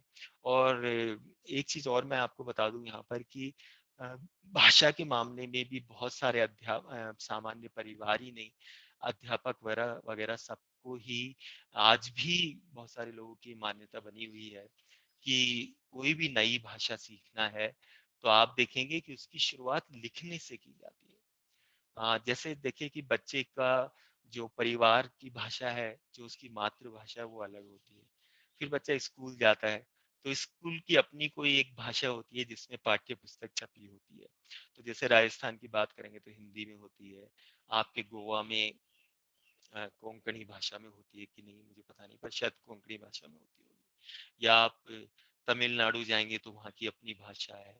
लेकिन उस भाषा के साथ उनकी अपनी मातृभाषा भी होती है, जो कई बार तो बहुत फर्क होता है, कई बार थोड़ा बहुत फर्क भी होता है। तो जब स्कूल आते हैं तो बहुत जरूरी होता है कि बच्चे की जो भाषा है उसका भी विकास होना चाहिए, कि खासकर सुनने और बोलने पे भी काम होना चाहिए। लेकिन आप देखेंगे कि जो अंग्रेजी भाषा है वो तो तीसरी भाषा है हमारे देश के बच्चों के लिए। लेकिन उसकी शुरुआत भी कैसे होती है? उसकी शुरुआत सुनने की क्षमता पे काम करने से नहीं होती, ना बोलने की क्षमता पे काम करने से होती है, ना पढ़ने की क्षमता पे काम करने से होती है, सीधे लिखने की क्षमता पे काम करने से होती है। आप देखेंगे कि जो परिवार के लोग भी हैं, तो जैसे ही बच्चा 4-5 साल का होता है तो सीधे कहते हैं ABCD लिखो। कभी ये कोशिश नहीं करते ये देखने की कि भाई पहले आप ये तो देखिए कि क्या वो अंग्रेजी में सुन के समझने लग गए हैं, क्या वो अंग्रेजी में थोड़ा थोड़ा बोलने लग गए हैं, क्या वो अंग्रेजी में थोड़ा थोड़ा पढ़ने लग गए हैं, तब आप लिखने की बात करेंगे। लेकिन आप देखेंगे कि ज्यादातर लोग सीधे लिखने की बात करते हैं। तो यही स्थिति अंग्रेजी भाषा के साथ होती है, यही स्थिति हमारे यहाँ हिंदी भाषा के साथ होती है कि हिंदी भाषा में भी उनको सीधे ही बोर्ड पे वर्णमाला लिख दी जाती है या बार खड़ी के चार्ट लगा दिए जाते हैं और बच्चों से कहा जाता है कि आप कॉपी करिए, अपनी कॉपी में लिखते रहिए। दुनिया में कहीं पर भी नोटबुक को कॉपी नहीं कहते, सिर्फ हमारे यहाँ कहते हैं। क्योंकि हमारे यहाँ यही होता भी है कि प्राथमिक स्कूल में और बाद तक भी कॉपी करवाया जाता है बच्चों से। बच्चे खुद अपने मन से कुछ लिखें, बच्चे खुद अपने मन से कुछ चित्र बनाएं, ऐसा बहुत कम होता है। तो ये जो कॉपी करना है ये बच्चों की शिक्षा को वास्तव में बहुत मुश्किल बना रहे हैं, बहुत जटिल बना रहे हैं। और बच्चे कुछ भी नहीं सीख पाते, कई बार 5-5 साल 10-10 साल स्कूल आते हैं लेकिन वो कुछ सीख नहीं पाते। तो ऐसी परिस्थितियों में हम ये बात कर रहे हैं कि बच्चों को कैसे हम साहित्य से जोड़ें। और यहाँ पर एक महत्वपूर्ण बात और है कि अगर बचपन में जो आदतें पड़ जाती है तो वो जिंदगी भर रह पाती है। तो जो पढ़ने की आदत है, जो कि बच्चों की प्राथमिक शिक्षा के साथ ही बच्चों में पड़ जानी चाहिए। तो ये जो पढ़ने की आदत है ये बच्चों की नहीं बन पाती और उसका नतीजा फिर ये होता है कि जिंदगी भर ही हमको पढ़ने की आदत नहीं होती है। और बल्कि मैं तो यहाँ तक भी कहूँगा कि शायद ऐसे भी बहुत सारे लोग हैं जो पढ़ने का बहुत ही शुरुआती लेवल कि वो खाली देख के उच्चारित कर पाते हैं और पढ़ के समझ पाने का जो कौशल है वो उनका उस लेवल का नहीं होता। जैसे सामान्यतः जब भी ये ऐसी रिसर्च हुई तो देखा गया है कि जो कक्षा 5 में बच्चे हैं उनको कक्षा 2 का टेक्स्ट भी पढ़ के समझ में नहीं आता है, या जो कक्षा 8 में है उनको कक्षा 4 का 3 का टेक्स्ट भी पढ़ के नहीं समझ में आता है। तो इस तरह का बहुत निराशाजनक स्थिति है और यही कारण है कि जो बड़े लोग हैं वो भी पढ़ने की आदत नहीं है। जैसे ही वो बीए एमए पास करते हैं तो वो सोचते हैं कि अब हम शिक्षित हो गए और अब कोई भी पढ़ने पढ़ाने की जरूरत नहीं है। और जब बाल साहित्य पढ़ने की बात की जाती है तो उनको बड़ा अजीब लगता है कि ये ऐसी बात क्यों कर रहे हैं, क्या है ऐसा, क्या है साहित्य पढ़ने में जो कि इतना जरूरी है, इतना जोर दिया जा रहा है। तो ये जो लोग पढ़ते हैं उनको शायद पता है कि साहित्य पढ़ने का पढ़ना कितना महत्वपूर्ण है और वो कैसे हमारे जीवन को, हमारी जीवन को सार्थक बनाता है और समृद्ध बनाता है। और यहाँ पर एक छोटी सी बात मैं ये और कह दूं कि भाषा के मामले में भी हमारे यहाँ बड़ा ऐसी मान्यताएं हैं जो सालों से बनी हुई है। तो इसको जैसे हम एक उदाहरण से समझ सकते हैं कि एक, पता नहीं आपने नाम सुना है क्या, एक काफी अच्छे लेखक हैं रसूल हमजा। तो उन्होंने एक किताब लिखी थी मेरा दागिस्तान। तो उस किताब में वो एक जगह जिक्र करते हैं कि हमारे यहाँ पर जब दो पुरुषों में या दो महिलाओं में या कुछ लोगों में आपस में झगड़ा हो जाता है तो वो आपस में एक दूसरे को कहती हैं कि भगवान करे तुम्हारा बच्चा अपनी भाषा भूल जाए। तो ये कहना वहां पर गाली समझा जाता है कि मतलब आप अपनी मातृभाषा को भूल गए। और रसूल हमजा तो कहते भी हैं कि अगर कोई अपनी मातृभाषा को भूल जाता है और मानक भाषा को सीखता है और उसी को अपनी भाषा बना लेता है तो ये ऐसे ही है कि जैसे कोई अपनी माँ को छोड़ के और अपनी सासू माँ को ही माँ समझने लग जाए। वो कोई बुरी बात नहीं है, सासू माँ को माँ समझना बहुत अच्छी बात है, लेकिन अपनी माँ माँ होती है। तो एक तरह से अपनी माँ को भूल जाना होता है, मातृभाषा को भूल जाते हैं। तो हमारे देश में आप देखेंगे कि हमारे देश में जो बच्चों की भाषा होती है, जो मातृभाषा होती है, उसको उतना सम्मान नहीं दिया जाता, मातृभाषा को उतना महत्व नहीं दिया जाता।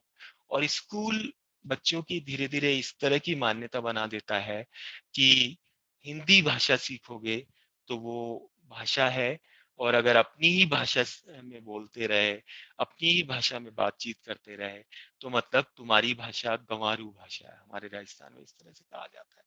तो मतलब बच्चे की जो भाषा है उसको सम्मान नहीं दिया जाता। जबकि आप देखेंगे, अनुभव करेंगे कि जो बच्चे जो सपने देखते हैं, कहते हैं कि वो तो अपनी भाषा में ही देखते हैं और वो अपनी भाषा में जितनी ज्यादा बातचीत करेंगे उतना ही वो अच्छा रिफ्लेक्ट कर पाएंगे। तो मैं ये नहीं कह रहा हूँ कि जो दूसरी तीसरी भाषा है या जो अन्य भाषाएं हैं उसमें ये लेवल नहीं आना चाहिए। बिल्कुल आना चाहिए कि आप दूसरी भाषाओं में भी अपने आप को ऐसा बना पाए, ऐसा अपने स्किल को इतना बढ़ा पाए कि आप उसमें भी सोच पाए, उसमें भी सपने देख पाए, उसमें बहुत प्रभावी अभिव्यक्ति कर पाए। लेकिन अपनी भाषा को भूल के या अपनी भाषा को छोड़ के दूसरी भाषाओं पे ही निर्भर होना ऐसे ही है जैसे कि किसी पेड़ की जड़ काट दी जाए और केवल तना रह जाए। तो आपको तो पता है कि खाली तना रह जाएगा तो वो कितने दिन हरा रहेगा, धीरे धीरे वो सूख ही जाएगा। इसीलिए आप देखेंगे कि हमारे यहाँ भाषा का ज्यादातर लोग बहुत अच्छा इस्तेमाल नहीं करते। मैंने ऐसे देखा है कि बहुत सारे शिक्षक संघ के जो सम्मेलन होते हैं वहां पर जो प्रिंसिपल हैं तो उनको जब ये कहा जाता है कि आप 5 या 10 मिनट कुछ कहिए सबके सामने, तो वो अपना भाषण लिखा हुआ पढ़ते हैं, अपने घर से भाषण लिख के लाते हैं तो इतना कॉन्फिडेंस नहीं होता कि वो अच्छे से अपनी बात कह पाए। कुछ प्रिंसिपल ऐसे भी होते हैं जो हमने देखा है कि बहुत अच्छे कवि होते हैं, बहुत अच्छे से अच्छे वक्ता होते हैं, बहुत अच्छा भाषण दे सकते हैं, लेकिन वो बहुत कम संख्या है, बहुत कम है।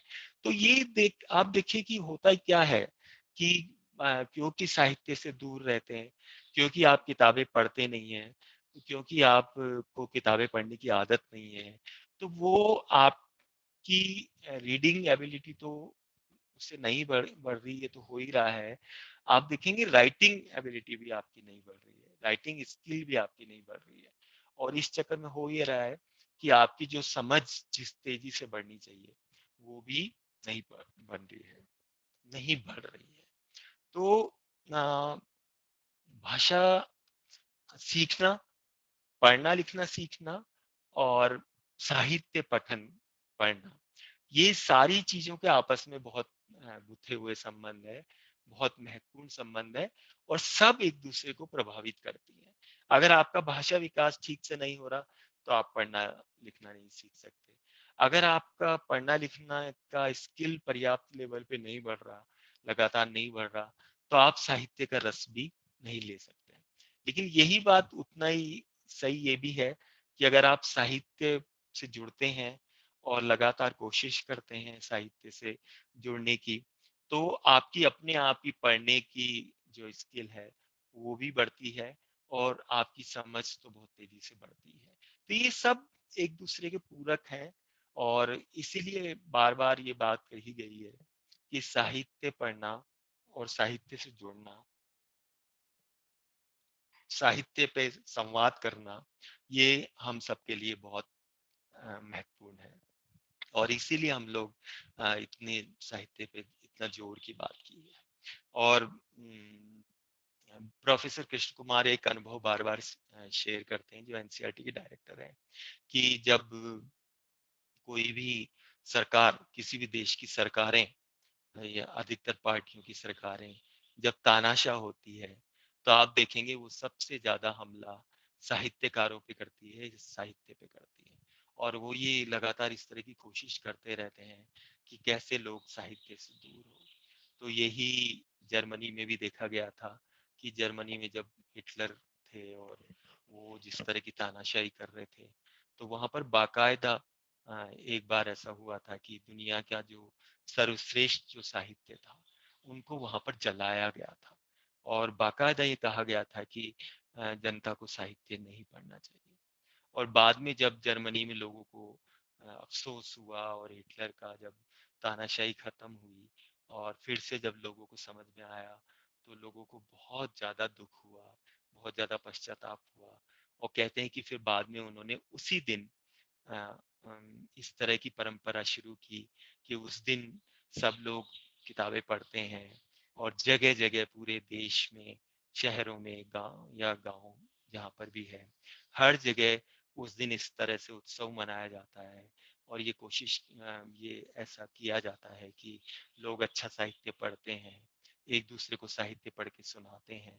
तो ऐसी परंपरा वहां पर शुरू की गई, और वो इस चीज को बहुत अफसोस से याद करते हैं कि हमारे देश में ऐसा हुआ था, जिसको वो कलंक की तरह देखते हैं।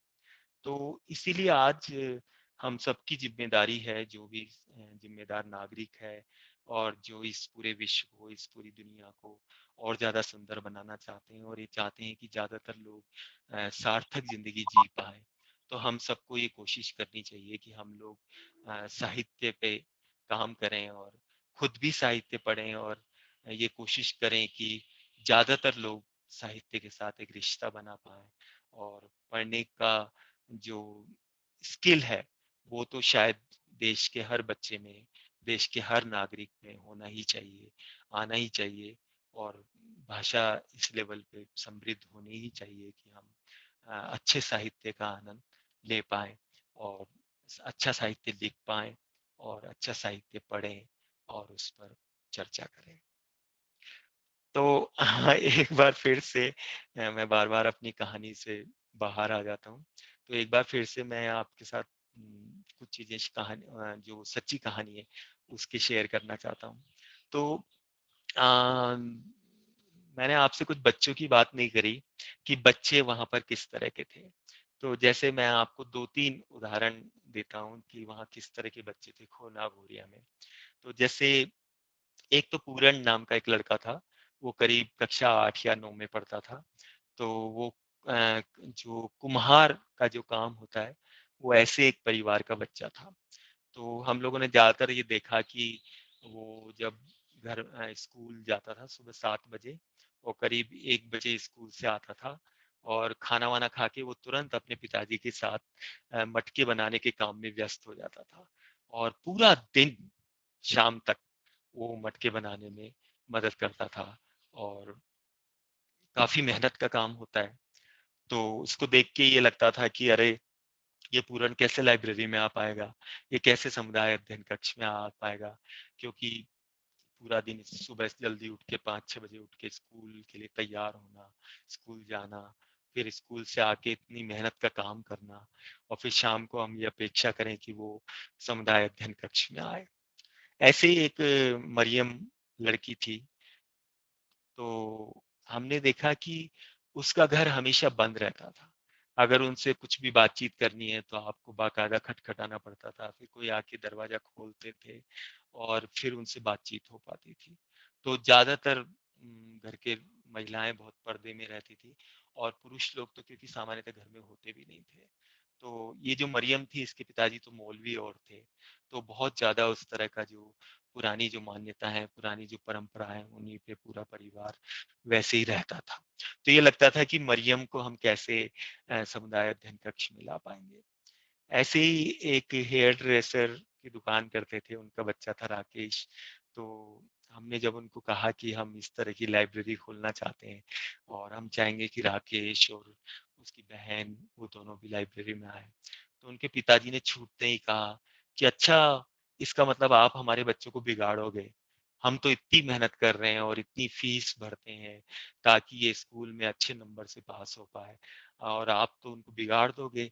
और ये बच्चे अगर लाइब्रेरी में आएंगे तो स्कूल का काम कब करेंगे, स्कूल का होमवर्क कब करेंगे। तो इस तरह के वहाँ पर परिवार थे और बच्चे थे। लेकिन मैं आपको आगे बताऊंगा या मैं अभी भी आपको ये संकेत देना चाहता हूँ कि बाद में इन बच्चों ने या इन परिवारों ने एकदम बिल्कुल इससे उलट ऐसी व्यवहार किया, इस तरह की चीजें करी कि हम सबको बहुत आश्चर्य हुआ और हमारा एकदम से सारी समझ और सारा अनुभव सब ढह गया और लगा कि हम क्या सोचते थे लोगों के बारे में और लोग कैसे जुड़े। क्योंकि जिस पुस्तकालय के बारे में समुदाय अध्ययन कक्ष के बारे में कहा जाता था कि वहां पर कोई नहीं आएंगे और बच्चे बिल्कुल नहीं पढ़ेंगे, उसी समुदाय अध्ययन कक्ष में लगभग 1000 परिवारों के बीच जो बच्चे थे, जो बड़े थे, जो एडोलेसेंट्स थे, तो करीब 1 साल में ही उस अध्ययन कक्ष में 400 बच्चे मेंबर बन गए थे। और इन बच्चों में अ, ऐसे बच्चे काफी बड़ी संख्या में थे जिन्होंने साल भर में 200-250 साहित्य की किताबें पढ़ी, उनके लेवल की या उस लेवल से थोड़ा आगे बढ़ के भी किताबें पढ़ी। और हमने तो बिल्कुल सोचा भी नहीं था कि ऐसा हो पाएगा। लेकिन ऐसा हो पाया कि जैसे जो दिगंतर का जो वहाँ पर स्कूल चलता था, तो वो स्कूल में बच्चे का लगभग ज़्यादातर टीचर्स का ये एक्सपीरियंस था कि बच्चों को पढ़ना सीखने में लगभग 2 साल तो लग ही जाते हैं। लेकिन करीब 7 महीने बाद उसी दिगंतर स्कूल के टीचर्स के साथ जब बात होती थी, तो वो ये शेयर करते थे कि जो बच्चे पुस्तकालय में आते हैं, वो बच्चे हमारे यहाँ 6-7 महीने में ही पढ़ना सीख जा रहे हैं। तो ये सुन के बहुत आश्चर्य हुआ कि बोले कैसे ये हो पाया कि क्या पुस्तकालय में किताबें पढ़ने से या पुस्तकालय में कहानियां सुनने से या पुस्तकालय में जो प्रिंट रिच एनवायरनमेंट था उससे क्या कारण रहा कि ये बच्चे इतना जल्दी पढ़ना सीख गए। और क्योंकि हमारे पास कोई अपनी जगह नहीं थी, तो वहाँ पर एक प्राइवेट स्कूल था जो सुबह 7 बजे से लेके और 1 बजे तक चलता था। तो हमको वो जगह उन्होंने दे दिया था कि कोई बात नहीं, आप तो लाइब्रेरी शाम को 2 घंटे चलाओगे या 4 घंटे चलाओगे, तो आप हमारे स्कूल में लाइब्रेरी चला सकते हो। और क्योंकि आप तो जानते हैं स्कूल में कोई बहुत सामान नहीं होता, केवल एक ऑफिस में ही सारा सामान रखा होता था, तो ज्यादातर वो स्कूल की जगह इस तरह की थी कि खुले बरामदे ज्यादा थे, तो आराम से हम लोग 3-4 बरामदों का इस्तेमाल करते थे। तो उन बरामदों की जो दीवारें थी, उसपे हम लोग हमेशा कोशिश करते थे कि प्रिंट रिच एनवायरनमेंट उसमें बने। तो हमेशा बच्चों की लिखी कविताएं, बच्चों के बनाए चित्र, बच्चों के बनाए हुए अखबार छोटे छोटे, वो हमेशा दीवारों पे लगाते रहते थे। तो आपको आश्चर्य होगा कि करीब 7-8 महीने बाद ही उस प्राइवेट स्कूल के जो मालिक थे, उसके जो टीचर थे, उनका भी ये कहना था कि जब से हमारे स्कूल में लाइब्रेरी चलने लगी है, तो हमारे बच्चे जल्दी ही पढ़ना सीख रहे हैं। और एक जो सबसे सुंदर बात उन्होंने कही, वो ये कही कि पहले हमारे यहाँ प्राइवेट स्कूल में जब भी 15 अगस्त या 26 जनवरी का कोई फंक्शन होता था, तो इस इलाके के बच्चे बहुत बदमाश किस्म के होते हैं और वो हमारे स्कूल में आ जाते थे, खासकर 10 से 15 साल के बच्चे, और वो हम सबको बहुत परेशान करते थे, बहुत शोर मचाते थे, कोई भी कार्यक्रम को ठीक से होने नहीं देते थे। लेकिन बोले जब से आपका ये दिगंतर का पुस्तकालय चलता है, समुदाय अध्ययन कक्ष चलता है, तो हमने देखा कि उस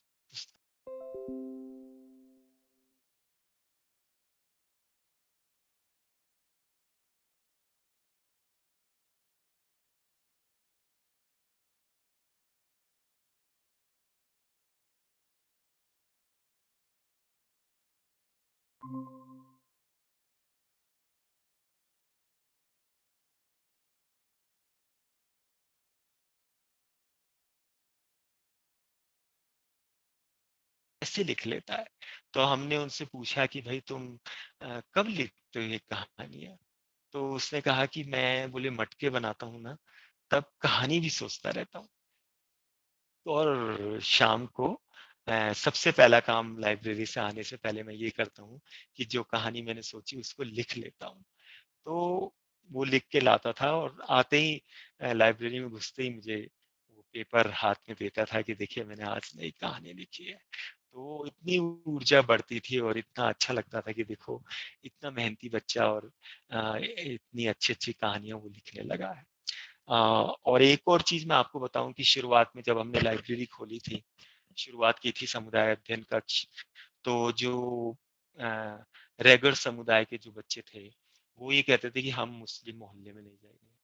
मुस्लिम मोहल्ले के बच्चे कहते थे कि हम रैगर समुदाय के इलाके में नहीं जाएंगे। तो कोई भी स्थान तय करना मुश्किल हो गया था कि कौन सी जगह तय करें जहां पर कि सब बच्चे आने लगे। तो फिर शुरुआत में हम लोगों ने उसका तरीका ये निकाला कि भाई ठीक है, सप्ताह में हम 6 दिन पुस्तकालय खोलेंगे। तो हम ऐसा करते हैं, 2 दिन आपके मोहल्ले में, 2 दिन आपके मोहल्ले में, 2 दिन आपके मोहल्ले में खोलेंगे। तो 2-2 दिन हम लोग लाइब्रेरी खोलते थे। तो ये लाइब्रेरी को चलते मुश्किल से 1 महीना भी नहीं हुआ था कि अधिकतर बच्चों ने थे और उनको ये बात समझ में आई कि कोई भी चीज बुरी नहीं होती। ये तो ये है कि हमारी उस चीज के बारे में समझ क्या है। कोई भी कहानी या कोई भी किताब है तो वो किताब है। उनको आप को अपनी नज़र से आपको देख सकते हैं कि वो अच्छी है कि अच्छी नहीं है, लेकिन वो किताब है। और मेन तो ये है कि उस किताब पे हम कैसे बातचीत करते हैं, कैसे रिफ्लेक्ट करते हैं। हम एक खराब किताब से भी बहुत कुछ सीख सकते हैं और एक अच्छी किताब से भी ऐसा हो सकता है कि हम ना सीख पाए या हम उतना नहीं सीख पाए जितना कि एक खराब किताब को देख के, एक खराब किताब पे चर्चा करके, एक खराब किताब पे रिफ्लेक्ट करके सीख पाए। तो वो अपनी जगह ये भी एक स्थिति है। और ये बात सही है कि साहित्य पे जो रस है, वो अपने आप में आपको बहुत कुछ समृद्ध करता है, सिखाता है। लेकिन ये भी है कि जो भी हम पढ़ते हैं, जो भी हम बातचीत करते हैं, जो भी हम देखते हैं, तो मेन ये भी है कि उस पे भी हम कितना ज्यादा रिफ्लेक्ट करते हैं। तो इस तरह से उस पूरे पुस्तकालय को लेके बहुत सारे ऐसे अनुभव हैं जिनसे पता चलता है कि कैसे साहित्य बच्चों पे प्रभाव डालता है और कैसे उनकी साहित्य के साथ संबंध बनता है और कैसे वो अपने जीवन को भी और ज्यादा सार्थक बनाने लगते हैं। तो जैसे मैं आपको एक और बहुत छोटा बहुत मजेदार उदाहरण सिखाना चाहता हूँ, बताना चाहता हूँ, सॉरी, सिखाएंगे तो सीखना सिखाना तो खुद ही हो पाता है। तो एक बच्चा था राकेश, 7 साल का। तो वो हर दिन 2-3 किताबें लेके जाता था घर के लिए। तो एक दो घटनाएं ऐसी हुई कि जिसमें मैंने देखा कि कुछ बच्चे जब किताब को वापस लाए तो ये देखा कि उसका कोने पे पेपर्स एक साथ अ, ऐसे फटे हुए हैं कि जैसे किसी ने दांत से उनको कुतरा हो या उनको फाड़ा गया हो। तो हमने पूछा कि ये क्या हुआ? तो ज्यादातर परिवार जो थे उनके घर ऐसे थे जैसे एक कमरों का घर है या कोई एक झोपड़ी है, छोटा सा कमरा है, उसी में बाहर कहीं बकरी बंधी हुई है, भेड़ बंधी हुई है, गाय है, और वहीं वो लोग रहते हैं। और कई बार तो ये भी हुआ कि बारिश वारिश आ गई तो पता लगा बकरी भी अंदर है और वो सब लोग भी अंदर है। तो ये देखा कि किताब को बकरी ने मुंह में ले लिया, क्योंकि कागज कई बार बकरी खा भी मुंह में लेती है। तो फिर एक दिन हम लोग ये बात कर रहे थे सारे बच्चों को बिठा के कि भाई अ, ऐसे तो हमारे पुस्तकालय की अधिकतर किताबें खराब हो जाएंगी, फट जाएंगी। हालांकि हम सब लोग मिलके ही उनकी मरम्मत करते थे, पर मैंने कहा वो तो फट जाएंगी, तो क्या करें हम लोग, कि क्या हम थोड़ा बातचीत कर सकते हैं कि किताबों को कैसे सुरक्षित रखा जाए। तो हम हर बच्चे से पूछ रहे थे कि भाई तुम किताब को कहाँ रखते हो, तुम कहाँ किताब को कहाँ रखते हो, तुम किताब को कहाँ रखते हो। तो राकेश ने बताया कि मैं तो क्या करता हूँ कि किताब को जाते ही आ, गद्दे के नीचे छुपा देता हूँ। तो मैंने उनसे पूछा कि भाई गद्दे के नीचे छुपा देते हो, क्यों, ऐसा क्यों करते हो? तो बोले मैं इसलिए ऐसा करता हूँ कि किसी को पता नहीं लगे कि मैं किताब लेके आया हूँ। तो मैंने कहा क्यों? कि बोले नहीं मेरे पिताजी डांटते हैं, वो कहते हैं कि नहीं नहीं ये किताबें नहीं पढ़नी है, स्कूल की किताबें पढ़नी है।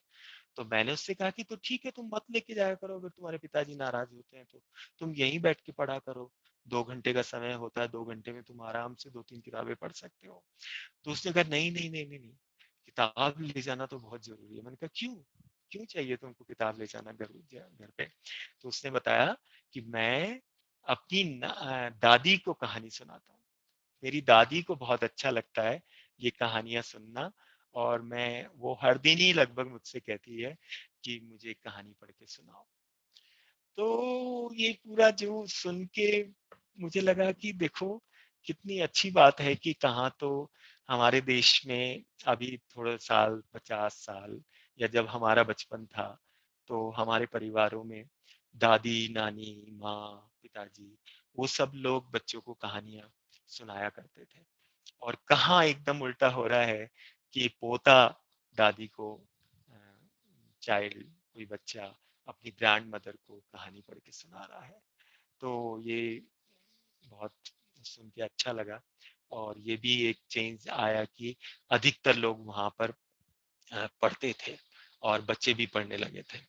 और ये दादी नानी की कहानी से बात से ही मुझे ध्यान आया कि जैसे अभी आपको पता है कि मैं बहुत सारी कहानियां बच्चों को लगातार, मैं और मेरे मित्र और खासकर मेरे परिवार के लोग भी, हम लोग कोशिश कर रहे हैं कि बच्चों के पास ज्यादा से ज्यादा कहानियां पहुंचे।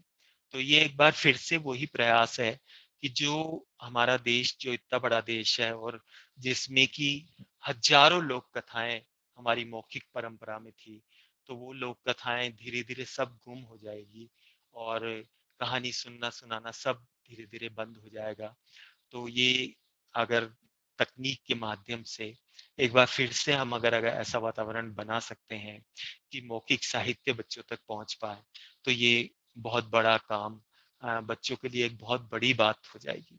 क्योंकि जब कहानियां सुनाना शुरू किया था तो बहुत सारे लोगों का ये सजेशन था कि क्योंकि बच्चों के लिए हिंदी भाषा दूसरी भाषा होती है, तो आपको एक कोशिश करनी चाहिए कि आप कहानियों के ऑडियो बनाने के बजाय वीडियो बनाएं, और जिसमें कि बच्चों को चित्र भी दिखते रहें, या वीडियो ऐसे बनाएं कि बच्चों को दृश्य भी दिखते रहें। तो उस वक्त भी मेरा ये कहना था और आज भी हम लोग हालांकि वीडियो ही बनाते हैं कहानी के, जिसमें कि कोई एक चित्र दिखता रहता है, लेकिन चित्र बच्चों को नहीं दिखते रहते हैं। तो मैं बार बार लोगों से यही बात करता रहा कि देखिए, कहानी सुनने का और चित्र देखते हुए कहानी सुनने में बहुत फर्क है, और इस फर्क को हमको पहचानना चाहिए। जैसे दूरदर्शन टीवी देखना और रेडियो सुनना, दोनों में बहुत फर्क है।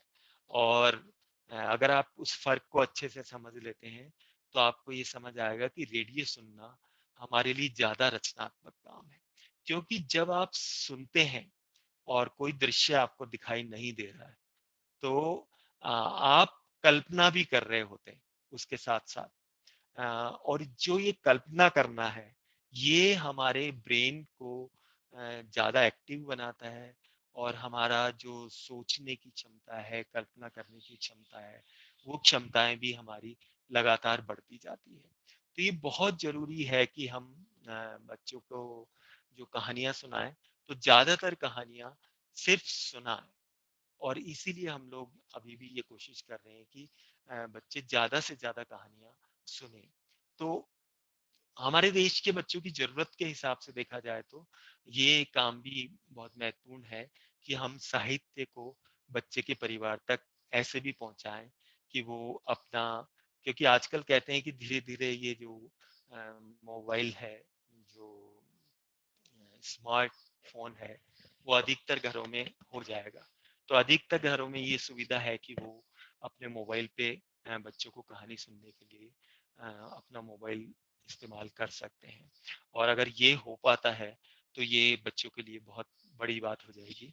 और अभी तो क्योंकि समय नहीं है, थोड़ा 5 बज गए, नहीं तो हम इस पे भी जरूर बात करते हैं कि कैसे कहानी सुनने का संबंध पढ़ना सीखने से है, और कैसे पढ़ना सीखने के लिए कहानी सुनना बहुत जरूरी है, बाकी क्षमताओं के साथ साथ। कि बच्चे की कहानी सुनने से बहुत तरह की क्षमताएं तो बढ़ती ही है, लेकिन कहानी सुनने से बच्चे पढ़ना भी सीखते हैं, इसका भी संबंध कहानी सुनने से है।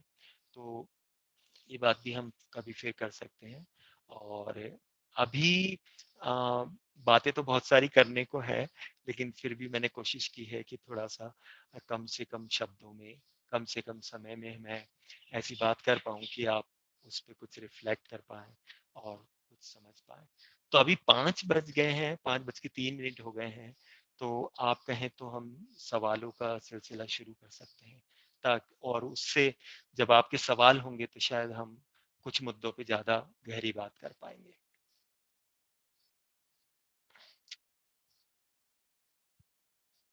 तो मैं दरअसल वो मैसेज चैट पे देख नहीं पा रहा, तो मेरी अगर कोई मदद कर देंगे तो अच्छा होगा, कि अगर उन मैसेज में अगर किसी ने कुछ सवाल जी पूछे हैं कमल तो। जी। हाँ हाँ प्लीज। जी कमल जी, हाँ आपके लिए कुछ सवाल आए हैं। हाँ हाँ हाँ। अ, अश्वी परब जी पूछ रही है कि जिन बच्चों को पढ़ना अच्छा नहीं लगता, तो उन्हें कैसी किताबें देकर उत्साहित किया जा सकता है? हम्म, हम्म। आ, तो एक तो देखिए, मैं ये आपको बता रहा हूँ कि कई लोग ऐसा भी करते हैं कि कई लोग तो पुस्तकालय में ये करते हैं, या स्कूल में भी ये करते हैं, अगर कोई पुस्तक कोना बनाते हैं तो, कि वहां पर अ, एक साथ किताबें रख देते हैं बच्चों के साथ। कोई सी भी किताबें हो सकती हो, जिसमें कि ऐसी किताबें भी हो सकती है जिसमें सिर्फ चित्र हैं, ऐसी किताबें भी हो सकती है जिसमें बड़े बड़े चित्र हैं और बहुत थोड़ा सा लिखा हुआ भी है। और एक मैं आपको और भी बता रहा हूँ, पता नहीं आपने सुना होगा, शायद आपकी पता नहीं कोंकणी भाषा में वो छपी है क्या, कि एनसीईआरटी ने एक बार एक किताबें छापी थी जो करीब 40 किताबों का सेट था, जिसमें कि 10 किताबें तो ऐसी थी जिसके कोने पे लाल रंग होता था, जिसमें सिर्फ चित्र होते थे, और बहुत छोटा सा नीचे वाक्य लिखा होता था। फिर एक दूसरे रंग की किताब होती थी, कोने में नीला या हरा कोई रंग होता था, जिसमें कि फिर ऐसी किताबें होती थी जिसमें 2-2 पंक्तियां हैं। फिर ऐसी किताबें होती थी 3-3 पंक्तियां हैं। फिर ऐसी किताबें होती थी जिसमें नीचे 4-4 पंक्तियों में टेक्स्ट लिखा हुआ है। तो उनका तो ये कहना था कि अगर ये 40 किताबें आप अगर बच्चों को रुचि से बच्चे पढ़ने लग जाएं तो बच्चे बहुत अच्छे, उनका स्किल बढ़ पाएगा और बहुत अच्छे से वो पढ़ पाएंगे। तो उसमें पर वो ये कहते थे कि आपको ये करना चाहिए कि जो बच्चों का लेवल अभी अगर चित्र समझने पे ही है तो उनको एक वाक्य वाली, एक पंक्ति वाली किताबें शुरू में पहले दी जाए, फिर जो बच्चे एक पंक्ति वाले पढ़ने में लग गए तो दो पंक्ति वाली दी जाए, फिर तीन वाली, फिर चार। तो ऐसे धीरे धीरे उनका स्किल भी बढ़ता रहेगा। और क्योंकि कहते हैं, क्योंकि ये बहुत स्थापित भी हो चुका है कि बच्चे को उसके लेवल की चुनौती मिलनी चाहिए, मतलब उसके लेवल से एक लेवल आगे की चुनौती मिलनी चाहिए। तो जब आप इस तरह से करते हैं तो बहुत सरलता से, बहुत सहजता से बच्चे धीरे धीरे अपनी स्किल को बढ़ाते जाते हैं।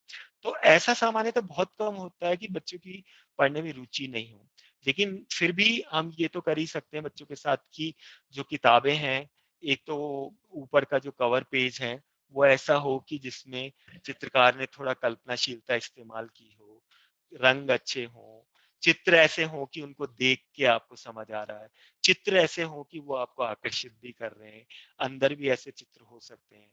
तो अभी जैसे जितने भी प्रकाशन हैं, बहुत सारे रत्न सागर है, सीबीटी है, एनबीटी है, या अभी एक तारा प्रकाशन है भोपाल में। तो एक तारा तो बहुत ही अच्छी कोशिश कर रहे हैं, क्योंकि वो लगातार ऐसी वर्कशॉप करके चित्रकार भी तैयार कर रहे हैं ताकि वो अच्छे ऐसे चित्र बना पाए जो बच्चों की पसंद आते हैं। तो एक तो चित्रों के माध्यम से पसंद कर सकते हैं, और दूसरा टेक्स्ट भी फिर ऐसा हो या उसमें कहानी ऐसी हो जो बच्चे के लिए उनका कौतूहल जगाए, बच्चों को शुरू में ही ऐसा पढ़ने के बाद ऐसा लगने लगे कि इसमें कुछ मुझे नया जानने को मिलेगा, या उसके मन में ऐसे कुछ जिज्ञासा जग जाए कि अरे ये पढ़ना तो बहुत जरूरी है। और कुछ लोग ऐसी चीजें भी इस्तेमाल करते हैं, जैसे सामान्यतः ये देखा गया कि मैं जब समुदाय अध्ययन कक्ष चलाता था तो मैं बच्चों को नियमित रूप से कुछ कहानियां पढ़ के सुनाता था। तो मैं देखता था कि जो कहानी मैंने पढ़ के सुनाई तो बच्चे कहते थे ये अब मैं घर पे लेके जाऊंगा, उनकी बीच लड़ाई होती थी कि मैं लेके जाऊंगा, मैं लेके जाऊंगा, मैं लेके जाऊंगा। तो कुछ इस तरह के तरीके भी काम में लिए जा सकते हैं, या कुछ किताबों के बारे में कुछ लोग ऐसे तरीके भी काम में लेते हैं कि थोड़ा सा पढ़ के सुना दिया और फिर कहा कि अब बताओ इसमें क्या हुआ होगा, तो चलो तुम पढ़ना देखना इसमें क्या हुआ होगा। तो ऐसे बहुत सारे तरीके हैं जो बाद में आप चाहेंगे तो मैं आप लोगों को लिख के भी भेज सकता हूँ गतिविधियों को, तो जिनको कि इस्तेमाल किया जा सकता है। अगले सवाल पे चलें। हाँ, धन्यवाद कमल जी। हम्म। इसी सवाल से जुड़ा और एक सवाल आया है। आपने कई मुद्दे पेश किए हैं अभी, लेकिन प्रश्न ऐसा है, हम्म। नवसाक्षरों के मन में पढ़ने की रुचि निर्माण करने के लिए शुरुआत में जिस तरह की साहित्य रचना चाहिए, उस तरह की साहित्य रचना कई बार नवसाक्षरों के पास उपलब्ध नहीं होती है। हम्म। क्या हम इसे एक कारण मान सकते हैं जिसकी वजह से उनमें वाचन की रुचि निर्माण नहीं होती है, या नवसाक्षर पढ़ने से कतराते हैं? इस कमी को हम किस प्रकार से मिटा सकते हैं, या उनमें वाचन के प्रति स्नेह फिर से किस प्रकार निर्माण कर सकते हैं? गोविंद मोपकार जी का ये प्रश्न था। हम्म। ये बहुत अच्छा सवाल है, और ये अच्छा है कि इससे एक और मुद्दा खुलता है जिसपे हम अभी थोड़ी सी बातचीत कर सकते हैं। तो मुद्दा ये है कि जैसे बच्चों के बारे में अभी तक जो मान्यताएं बनी हुई है वो ऐसी बनी हुई है कि उनको बहुत ऐसा कहानी देनी चाहिए, या जो बहुत सरल हो, या उनके लिए जो कहानी लिखें वो ऐसे लिखना चाहिए कि उसके वाक्य बहुत सरल हो। तो ये सरल करने के चक्कर में जो रचना का जो अपना एक जो कला है, जो कि अभिव्यक्ति की एक जो कला है, और जो ये होता है कि जो एक मांग होती है हर कहानी की कि उसकी अपनी एक भाषा अपने आप ही बनती है तो उसको हम बहुत खो देते हैं। तो होता ये है कि जो बच्चों का साहित्य है वो उसमें एक तो ये कि बहुत सारे लोग ये बात करते हैं कि भाई जो बच्चों का साहित्य है, एक तो जैसे ही ये बात होती है कि भाई बाल साहित्य लिखना है तो बहुत सारे लोगों के मन में तुरंत ये बात आ जाती है कि अच्छा बाल साहित्य है मतलब कि बच्चों को कुछ सिखाना है, मतलब बच्चों को कुछ जानकारी देनी चाहिए। जबकि बच्चों को भी जैसे बड़ों के लिए तो हम ऐसा नहीं सोचते, बड़ों के लिए तो ये होता है कि आप अगर कोई अच्छी कहानी है, कोई अच्छी कविता है या कोई अच्छा सा लेख है या कोई अच्छा सा छोटा सा कुछ निबंध है या कुछ भी है, तो हम वहां तो ये नहीं सोचते कि वहां हम ये कोशिश नहीं करते कि हम उसमें कुछ सिखाने की कोशिश करें या कुछ उसमें कुछ जानकारी देने की कोशिश करें।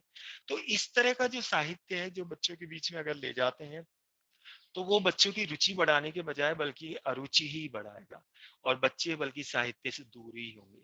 तो बच्चों के बीच ये फर्क नहीं करना चाहिए कि हम उनको सिखाने की कोशिश करें। बस रचना का अपना जो अच्छी रचनाएं उनके बीच जानी चाहिए। और बल्कि अभी तो जो टेक्स्ट बुक है उसमें भी ये बात की गई है कि भाई टेक्स्ट बुक्स में भी ये कोशिश नहीं होनी चाहिए कि जो खराब स्तर का साहित्य है या खराब तरह के चित्र हैं वो टेक्स्ट बुक में हो। ये बात की गई कि नहीं, आप अच्छी रचनाएं दीजिए और अच्छी रचनाएं होंगी तो बच्चे के लिए कोई कठिन नहीं होती है।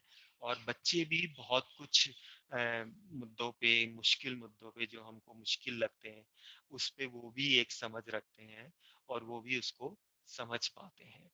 तो मुझे ऐसा लग रहा है कि साहित्यकार को हालांकि ये लंबी चर्चा है, अभी बहुत मुश्किल होगा उस पर बातचीत करना। साहित्यकार को ये नहीं सोचना चाहिए कि मैं बच्चों के लिए लिखूं तो बिल्कुल अलग तरह से लिखूं और सरल करने के चक्कर में उसको बल्कि हम और मुश्किल बना देते हैं। साहित्यकार को तो बस अच्छी रचनाएं लिखनी चाहिए और अच्छी रचनाओं को बच्चों तक पहुंचना चाहिए। अब उसमें ये जरूर है कि आप ये जरूर ध्यान रखेंगे कि जैसे मान लो एक तारा प्रकाशन भी दो तरह की पत्रिकाएं निकालते हैं। एक तो प्लूटो नाम की पत्रिका निकालते हैं जो छोटे बच्चों के लिए है, एक साइकिल पत्रिका निकालते हैं जो एडोलसेंट्स के लिए है, बड़े बच्चों के लिए है। तो वो ये तो ध्यान रखते हैं कि भाई अब जैसे साइकिल में तो वो 1000 शब्दों की कहानी भी डाल सकते हैं, 2000 शब्दों की कहानी भी डाल सकते हैं, लेकिन प्लूटो में वो कोशिश करते हैं कि 200 शब्द की कहानी हो। और उस कहानी में वाक्य जरूर थोड़ा सा कोशिश करते हैं कि लंबे वाक्य नहीं हो, बड़े बड़े वाक्य नहीं हो, 6-7 शब्दों के ही वाक्य हो। लेकिन वो हमेशा, आप कभी उन पत्रिकाओं को देख सकते हैं तो कोशिश करते हैं कि जो टेक्स्ट है वो अच्छी रचनाएं उसमें कोशिश करते हैं। चित्र बहुत ऐसा कोशिश करते हैं। और एक चीज मैं यहाँ और बता दूं कि चित्रों के मामले में भी जैसे बहुत बार बच्चों के साहित्य में देखा गया है कि कहानी में जो कहा गया है उसी के चित्र हूबहू बनाने की कोशिश की जाती है। लेकिन चित्रों में भी कुछ नया बच्चे देख पाए वो कोशिश नहीं की जाती है। लेकिन अभी जो अच्छी पत्रिकाएं आ रही हैं उनमें ये कोशिश की गई है कि चित्रकार से कहा जाता है कि भाई आप तो कहानी के चित्र या कविता के चित्र ऐसे बनाइए कि चित्र बच्चों की जो कहानी से जो रस ले रहे हैं, कहानी से जो समझ बन रही है, कहानी से जो वो समझ पा रहे हैं वो और गहरा हो जाए और विस्तार हो जाए उसका। तो ये इस तरह की कोशिश की जा रही है। तो एक तो जो रचनाकार हमारे साथ अभी शामिल है वो जानते ही होंगे ये बात तो खुद भी कि कोशिश ये करनी चाहिए कि आप तो बस एक अच्छी रचना लिख पाएं और जिसमें कि अच्छा एक अनुभव बच्चे पढ़ के ले पाए। तो वो कोशिश करनी चाहिए।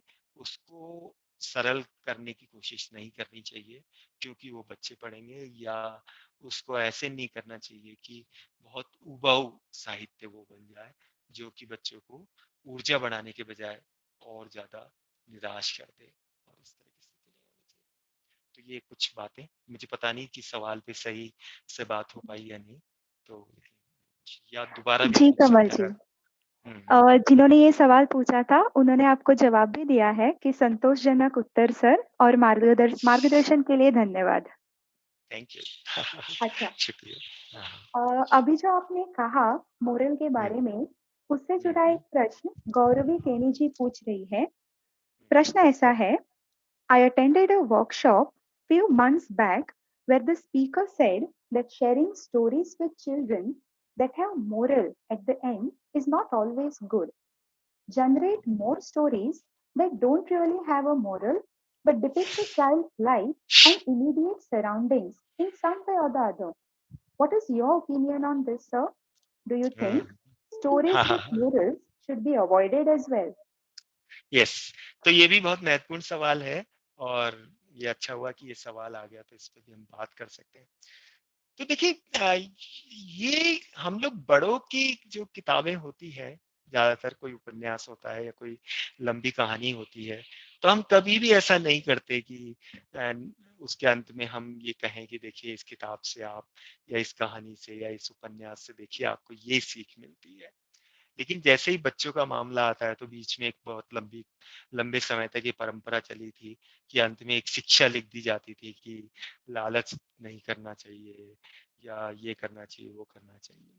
तो यहाँ पर देखिए आप एक बात पे ध्यान दीजिए कि कोई भी छोटी कहानी, कोई भी कहानी के चित्र, कोई भी बड़ी कहानी या कोई दूसरी तरह की विधा में जो लिखा गया है, कोई रचनात्मक लेखन, तो वो लेखन में इतना कुछ सीखने को होता है। और अगर आप उसको खुला छोड़ते हैं और अगर आप उस पर बातचीत करते हैं तो आपको पता चलेगा कि बच्चे कितनी तरह की बातें उसमें सीखते हैं और कितने तरह के वैल्यूज उनमें बढ़ रहे होते हैं, स्थापित हो रहे होते हैं, पुनर्स्थापित हो रहे होते हैं।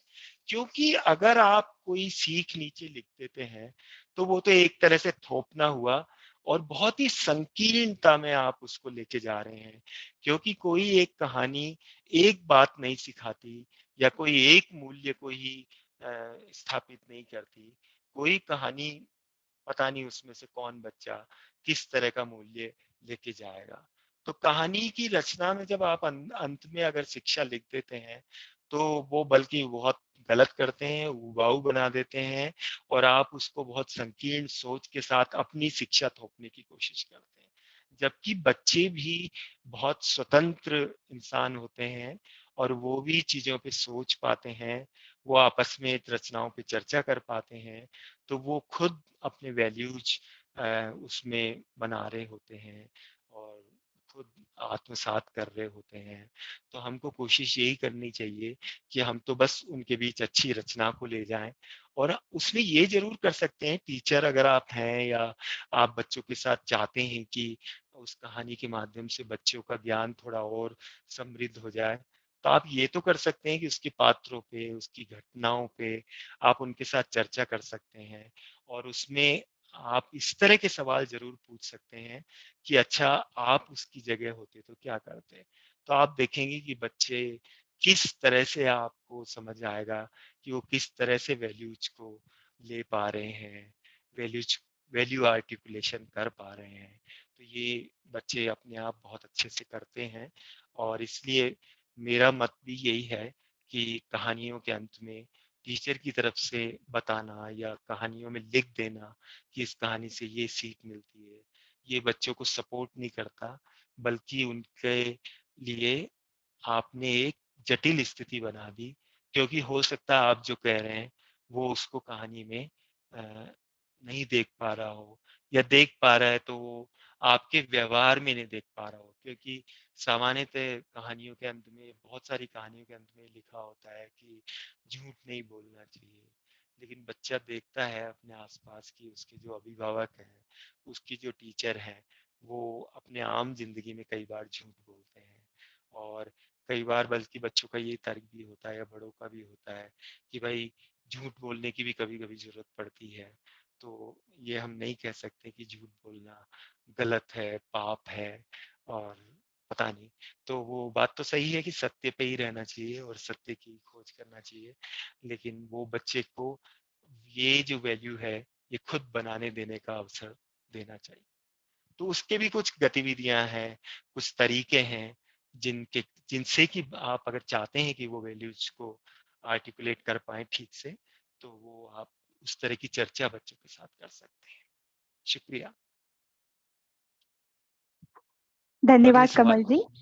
हाँ, अभी हमारे पास समय कम है तो मैं आखिरी 2 सवाल लेती हूँ और वे एक ही तरह के हैं तो मैं दोनों सवाल एक साथ आपसे शेयर करती हूँ। ठीक है, बिल्कुल। फे फर्नांडिस जी पूछ रही हैं, क्या आप मुझे हम्म, बता सकते हैं कि बच्चों के लिए कौन से विषय की किताबें हम उपलब्ध कर सकते हैं, खासकर इयत्ता 5वीं से 7वीं और 8वीं से 10वीं के लिए? वैसे ही सुचेता पै जी पूछ रही हैं, what type of books can we keep for the students of age group of 16 to 18? Is it necessary to keep books with moral values? तो देखिए यहाँ पर मैं आपसे यही कहूंगा कि एकदम ये कहना तो बहुत मुश्किल है कि कौन से विषय की किताब हम बहुत ज्यादा दें।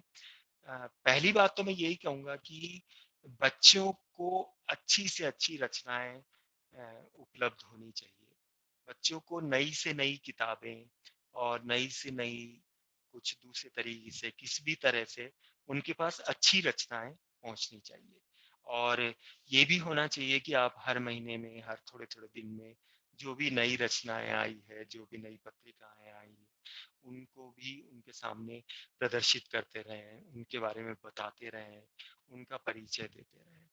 और लेकिन इसके साथ साथ ये बात भी सही है कि जैसे बच्चों का, जो खासकर छोटे बच्चे होते हैं, उनका तो अपने आसपास की जो दुनिया है उसको जानने में उनका बहुत फोकस रहता है। उनकी इच्छा रहती है कि ज्यादा से ज्यादा चीजें हम जान पाए। तो ऐसी कोई भी रचना जो बच्चों में कौतूहल जगाती हो, वो रचनाएं उनके बीच में जानी चाहिए।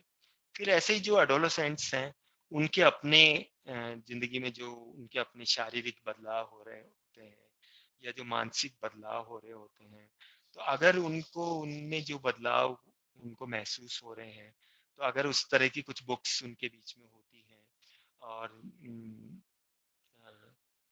जिस पे कि वो पढ़ के और उनको अपने बारे में कुछ और खोज पाते हैं, अपने सवालों के उत्तर उसमें उनको मिल पाते हैं, तो वो किताबें भी उनके लिए बहुत अच्छी हो सकती है। और एक और जो खास बात है वो ये है कि अ, बच्चों के बीच में जो किताबें हैं, तो जैसे जो 6 से 8 साल के बच्चे हैं, 9 साल के बच्चे हैं, उनके बारे में ये कह सकते हैं कि उनको जो फैंटेसी वाली जो कहानियां होती है वो उनको बहुत पसंद आती है। लेकिन कहते हैं कि जैसे जैसे थोड़ा बच्चे बड़े होते जाते हैं, तो उनको ऐसी कहानियां बहुत ज्यादा पसंद आ सकती हैं जो रियल जिंदगी से जुड़ी हुई, जिससे उनको अपनी जिंदगी के बारे में थोड़ा सा और समझ में आएगा। सॉरी, एक सेकंड में, इसका जाने वाला है बैटरी। गुनगुन, वो देना चार्जर। हाँ, तो मैं पता नहीं कितना वो उनका सवाल का जवाब ठीक से दे पाए। चार्जर इसका। कमल जी, आपके लिए बहुत सारे प्रेक्षक, दर्शक रिस्पॉन्स दे रहे हैं कि बहुत अच्छा व्याख्यान हुआ। वैसे ही हाँ जिन्होंने हाँ। प्रश्न पूछा है, उन्होंने भी आपको हम्म, धन्यवाद दिया है। और कई सारे दर्शक शुक्रिया व्यक्त कर रहे हैं कि उनका आपका व्याख्यान उन्हें पसंद आया। शुक्रिया, थैंक यू। लेकिन मैं चाहूंगा कि अगर कुछ जो सुन रहे हैं हाँ, अगर वो मुझे भी कुछ फीडबैक दे पाए कि यही व्याख्यान और अच्छा बेहतर कैसे हो सकता है, ताकि, क्योंकि इतने सारे लोग सुन रहे हैं, तो और मैंने अच्छा। ये भी देखा कि कुछ लोगों की संख्या भी कम हो गई है। शुरू में 120 थे, अभी 85 रह गए हैं। तो हो सकता है कुछ लोगों को ये व्याख्यान उतना पसंद नहीं आया हो, तो आप उनसे बाद में पूछ के भी मुझे फीडबैक भेज सकते हैं।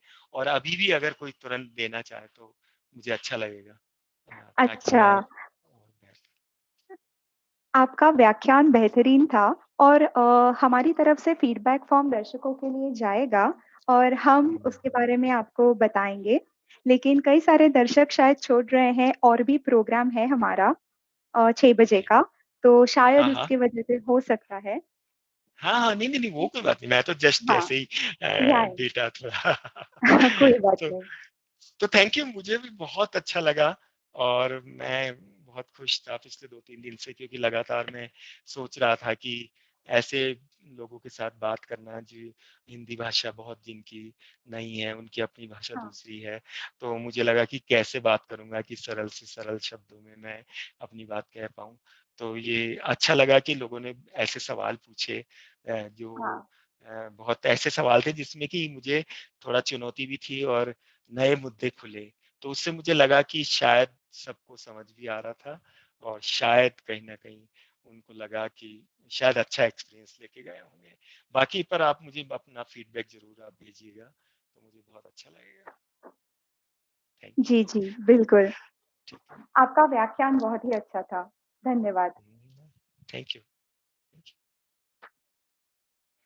तर साहित्य वाचनाविषयी जी सद्य परिस्थिती आसा ताजेर भाष्य करत आम्ही माणकुलाच्या कल्पना विश्वाक कसो वाव दिवंक शकतात, वाचनांतल्यान आमची जीण कशी समृद्ध करपाक शकतात चल रहा हाजेर थोड़ा कमलजींनी हो गया. सुंदर व्याख्यान दिला आणि आम्ही आता ह्या उद्घाटन सुवाळ्याच्या निमणे कडेन पावलात.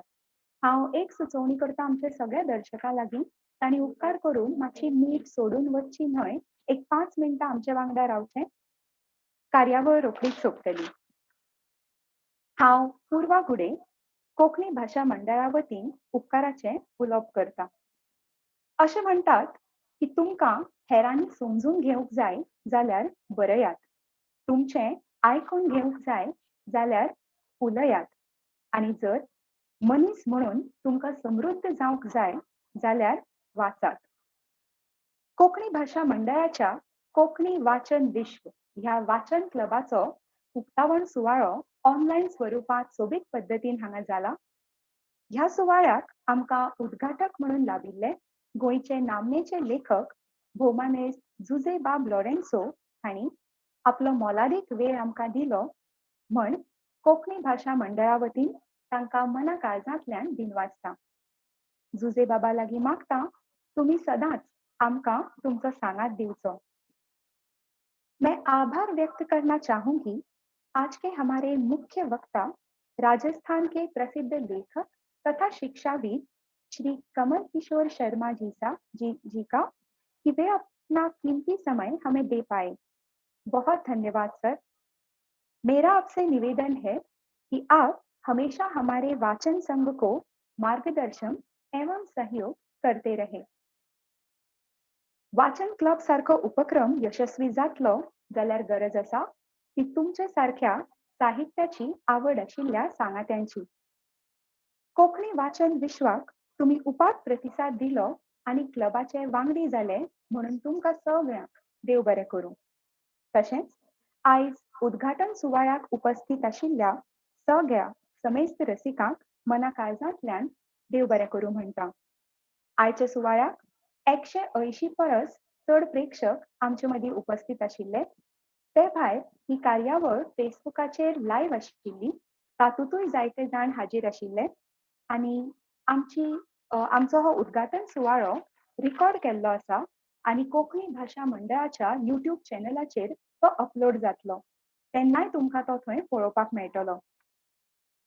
तर कोंकणी वाचन विश्वाच्या प्रवासाक वचपाची तुमकां सगळ्यांक उमळशीक लागल्या आसतली न्हय? आमकांय बी तितलीच उमळशीक लागल्या. आमचे पयले सत्र 22 सप्टेंबर 2020 मंगळार ह्या दिसा गुगल मिटाचेर जातलें. पहिल्याच चर्चा सत्रांत कोंकणीचे महापुरुष शणै गोंयबाब हांच्या बरपाचेर भासाभास जातली. तांच्या वज्र लेखणी ह्या पुस्तकाचें संपादन भौमानेस्त शांताराम बर्दे वालावलीकर हांणी केलां. हें पुस्तक कोंकणी भाशा मंडळान प्रकाशीत केलां. सगळ्या वांगड्यांक मुजरत सांगन दिसता वज्र लेखणी हें पुस्तक कोंकणी भाशा मंडळाच्या संकेतस्थळाचेर उपलब्ध आसा. तशेंच कोंकणी वाचन विश्व ह्या आमच्या फेसबुक पेजीचेर आमी तें लिंक उपलब्ध करून दितली. 22 तारखेक जावपी चर्चा सत्रांत 3 जाण पुस्तकाचेर उलोवप करतले. कार्यावळीचो एक अध्यक्ष आसतलो, तांचेंय उलोवप जातलें. उपरांत बाकीच्यांक आपलें मत मांडपाक मेळटलें आनी चर्चा जातली. पुस्तकाचेर सादरीकरण करतात तांची उलोवपां ब्लॉगाचेर उपलब्ध आसतलीं. तर सगळ्या दर्शकांक सांगन दिसता की कोंकणी भाशा मंडळ गोंय आयोजीत मीरा कोसंबी व्याख्यानमाळ आनी रवींद्र केळेकार ज्ञानमंदिर हांच्या जोडपावलान आयोजीत ही व्याख्यानमाळ श्री गजानन आनी श्री लक्ष्मीकांत नाडकर्णी पुरस्कृत हिराबाय आनी दिनानाथ नाडकर्णी यादस्तीक शिश्यवृत्ती भेटवण सुवाळो 6 वरांचेर जातलो. व्याख्यानाचो विशय जावन आसा कुतूहल ह्या धाडशी नव्या जगांत कित्याक, केन्ना आनी कशें. व्याख्यान दितले डॉक्टर भूषण शुक्ला. तुम्ही ह्याही कार्यावळीचो आस्वाद घेवचो. तर कोंकणी वाचन विश्वाचो उक्तावण सुवाळो हांगा सोंपलो अशें हांव जाहीर करतां. तुमकां सगळ्यांक सोबीत सांज जावं देता. देव बरें करूं.